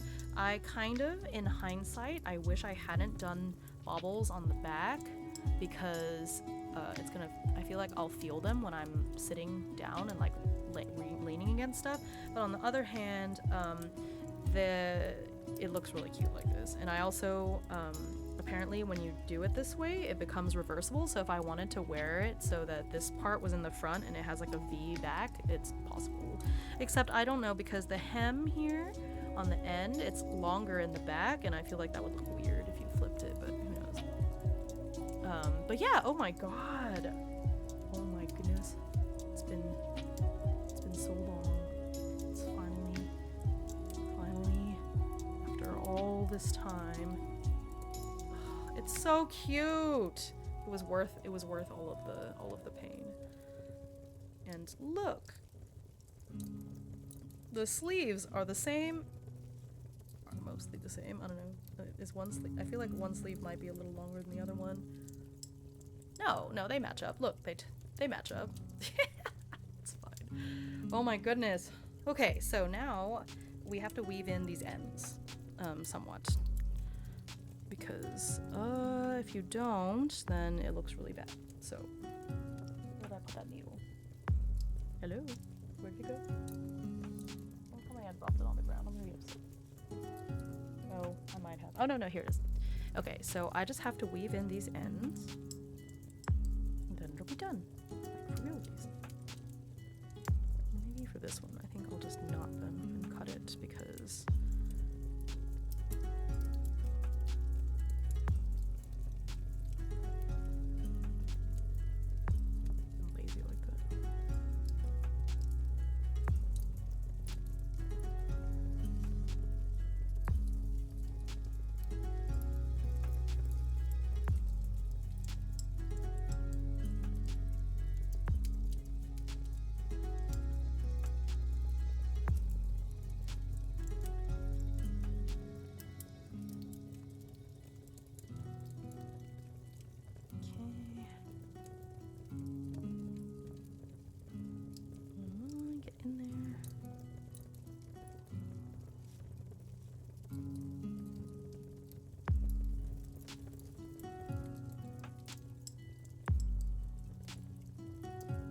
to weave in the ends before I block. Okay. I tried. Oh. Come on, get in there. There. I think that's good enough.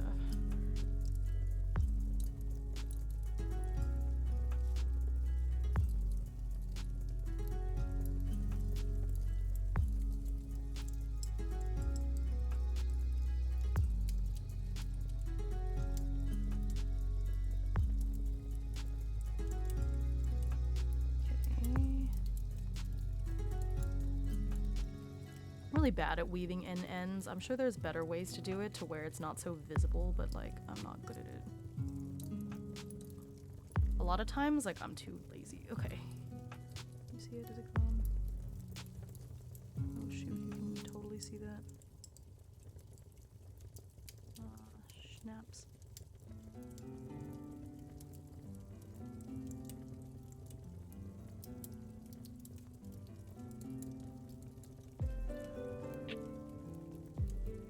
Messed up.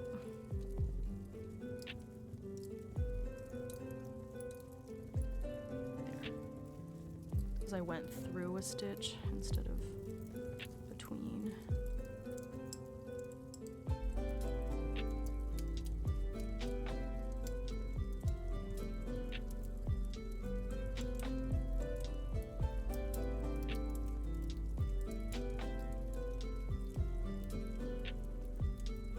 There we go. No, I think it's woven in enough. You can't really see it from this side, which is what I want. So, okay, here. I think these are. What is this part?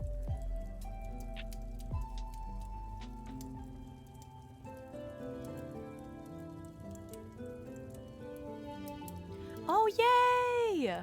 Oh my gosh. Yes, yes, yes, yes. Okay, let me know. I will come to you. I want to see. I want to hang. I want, oh, that's so wonderful. Y'all are gonna be so cute at that being at it too. Damn high is the, did my model freeze? Alright, it's fine. But yeah, ooh, I can get, if you're gonna do like a damn high, I'll have to get an ow yai. It'll be fun.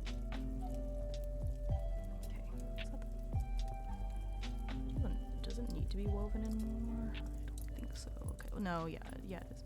I spent this long on it. I might as well spend a little bit more time and make sure that it looks that everything is woven in properly, because if I spend this much time on it and I get lazy and botch the details at the end. Yeah, no, that's exactly what we did too. We didn't do a wedding. We just did a damhoi, so I understand. I think that's the way to go. My friend is about to do literally the same thing instead of having a big wedding. So I think that's the cool thing to do nowadays. It just, weddings are so expensive.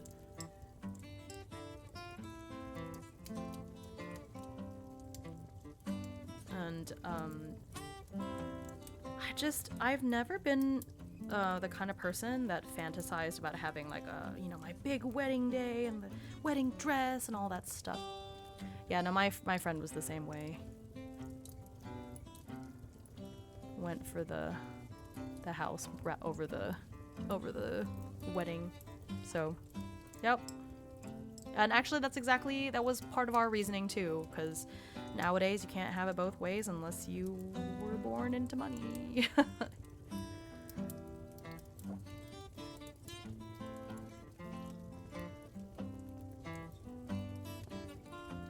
Right.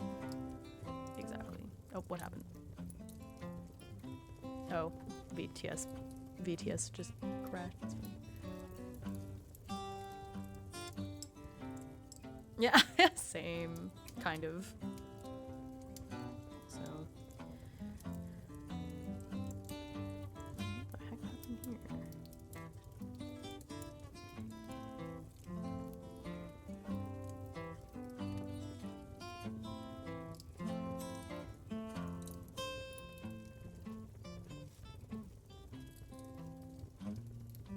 I'll just tie these together. Ooh, I have no glasses. There.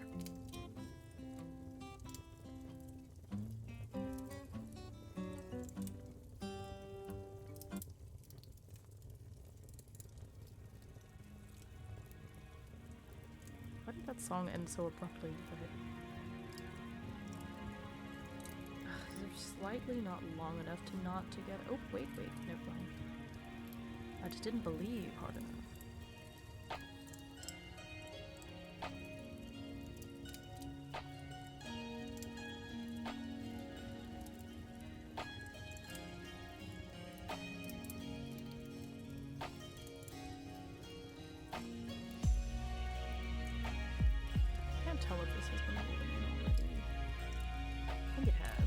just carry it down a little bit more. But I already know you're gonna have like such a cute outfit. I'm excited.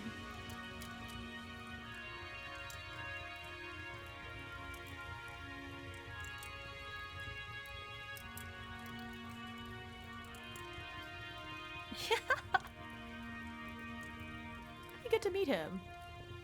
Yeah, that makes sense. I think my husband is the same way. He's just kind of like, what? You're meeting someone that you met on the internet? I think he's over it now, but like, I remember meeting up with some of my friends and he was just like, how do you know they're not like a catfish? I'm like, well, at this point I've met them several times, so.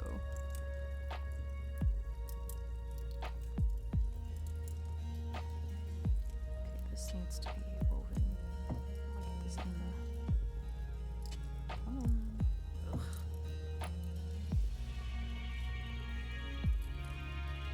Maybe this would be easier if I had a smaller crochet hook.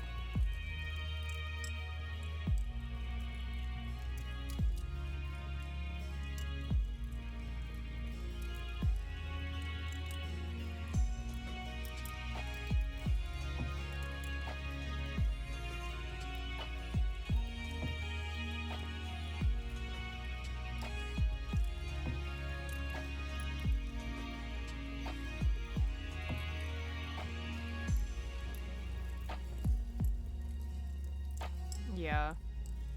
I think that if somebody was gonna trick me with a fake persona for like 15 years, at that point I deserve to be kidnapped.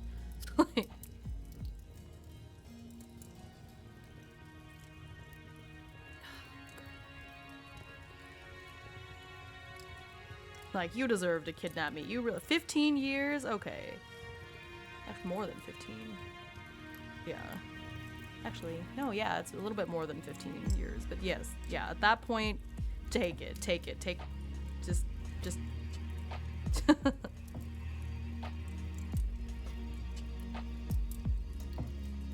yeah, at this point, I think all of my closest online friends I've already met at some point or another, multiple times, so, or we could confirm each other, so all, you know, one of our mutuals would be like, oh, I met so-and-so. I'm like, okay, well, I met you, so if you met so-and-so, then that means that, you know, that so-and-so must be you.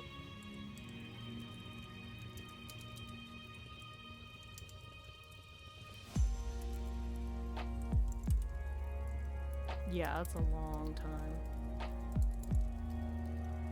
Yeah, it must have been around that time, because that was when I was, what, a junior? I was a junior in high school because I graduated in 2007, so it's been a minute. So it must have been earlier than that then, because I think you've known me for longer. I don't know. But I think we knew of each other, but I don't think we were close until a bit later.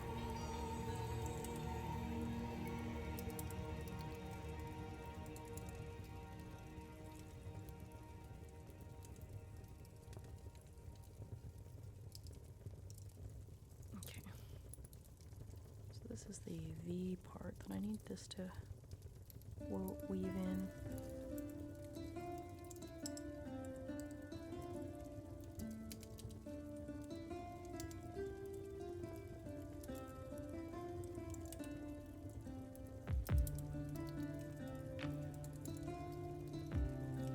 Yeah. Exactly. Which I hope she's doing all right. I haven't really heard from her in a minute. But sometimes we just kind of do that, and I don't talk to her for a couple of years, and then everything blows over.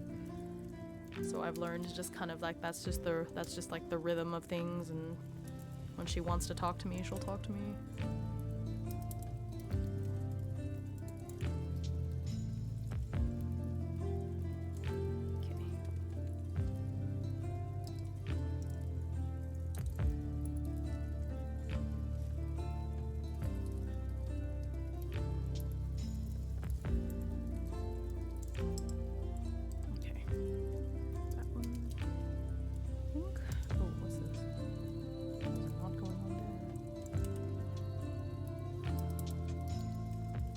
Oh wait, we just did this. That was from the... No. This is from where the sleeves got picked up. Okay.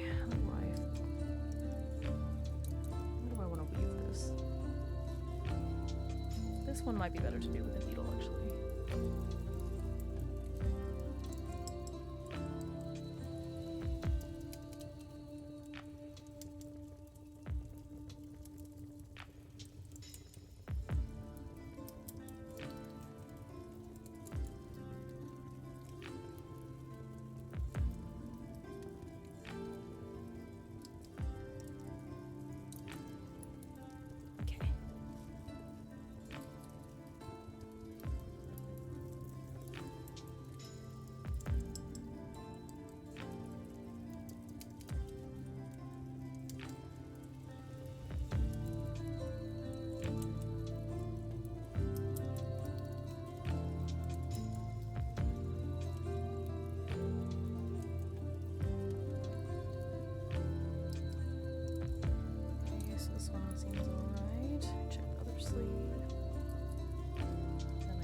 Basically be all the ends. Oh my god, there's so much going on. Oh no, I've already knotted these together.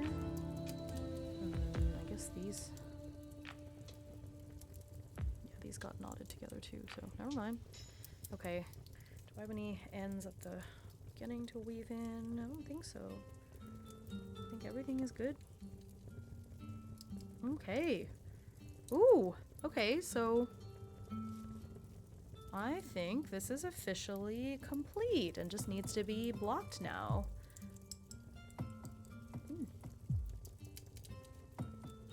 Oh, I forgot that I had flipped the camera upside down. Well, there we go. Yay! Look! It's so cute. To take some proper pictures.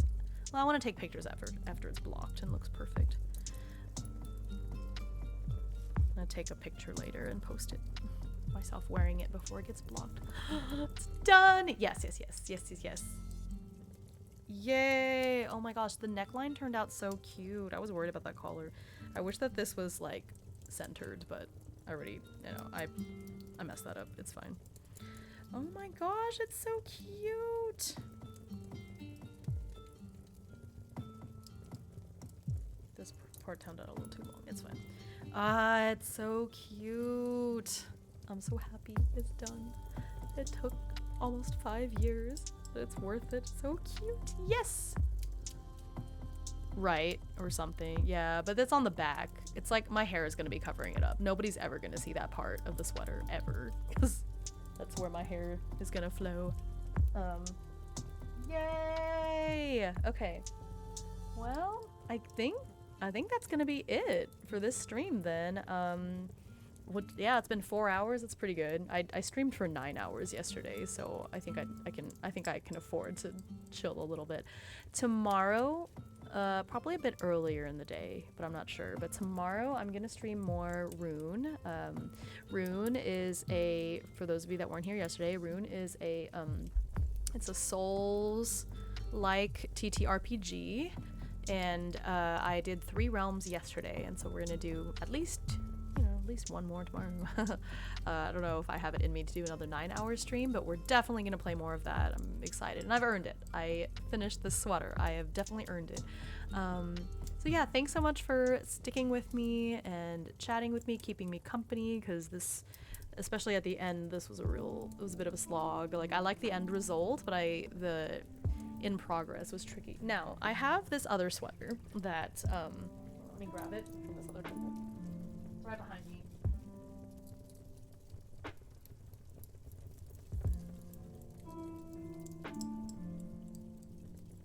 So I have this other sweater, words. I have this other sweater that I would like to also work on, probably on stream as well. I hope no carpet beetles got to it, because the yarn has mostly been in this jar. It still looks okay. We used to have carpet, we got rid of it, but even though we got rid of it, there's still a couple of lingering carpet beetles, and they've been eating through some of my sweaters and things, and it makes me really upset because, one, I haven't learned how to, what's it called? Wow, words. I haven't learned how to mend them yet, and so I can't do anything with them.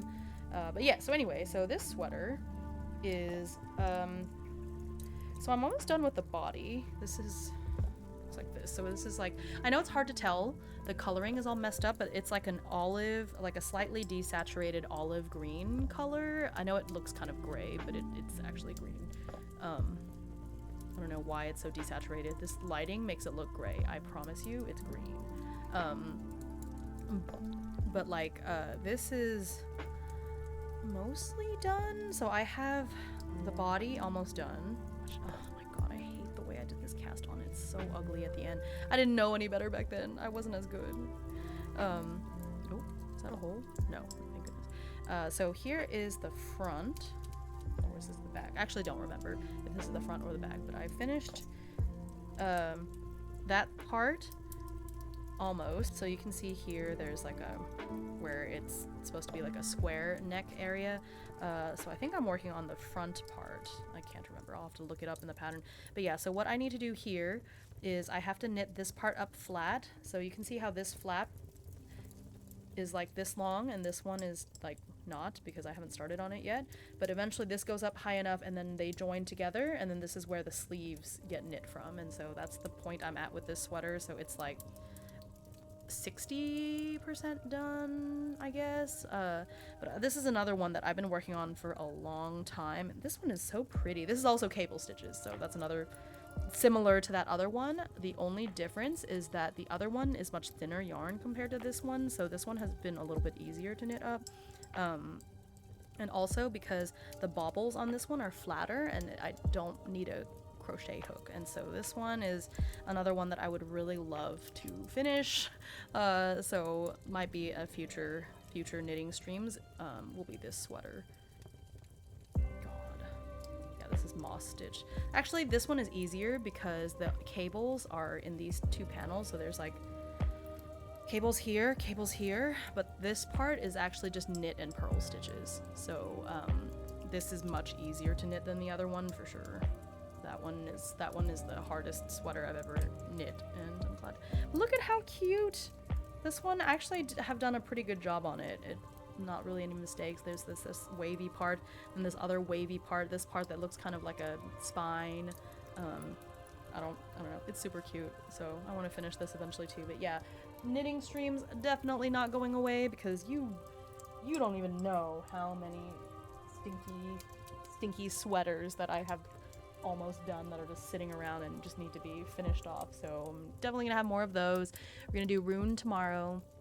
I think I've hit a really comfortable, like, hey, this is what I'm streaming now, between like a mix of gaming, crafting, and TTRPG. I do feel like I don't play video games as much as I do the other two things. And I like playing video games, but I think overall I just enjoy doing the other things. Like, I enjoy being a little more being creative, and playing a video game, I'm not being creative, I'm just playing a video game, you know. And so well, I play Vintage Story. I guess that does require me to be a little bit creative, but yeah, I think that's just where I'm comfortable niche wise, and so hopefully y'all don't mind that too much. Well, clearly not, since you're here watching. But yeah, let me see, can I raid somebody? I don't see anybody that I know. Don't see anybody I know. Oh wait, okay. Ari Song is playing Valhalla. It's the only person I know who's streaming right now that I can redirect to.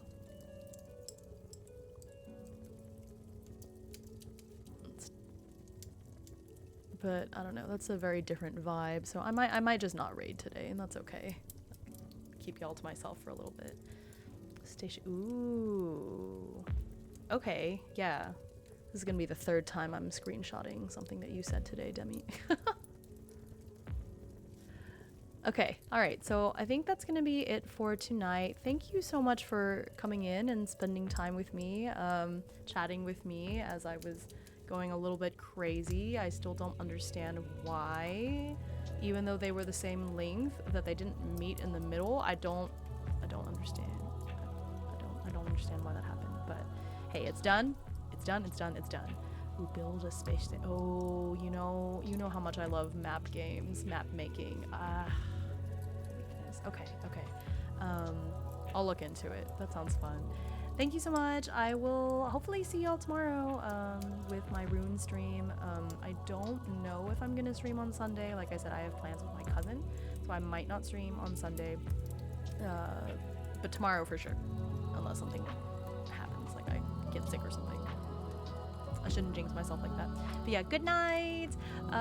Enjoy the rest of your night. I think everyone over here is in the same-ish time zone, so no Asians here right now. So good night. Oh, okay, I'll stretch before I go.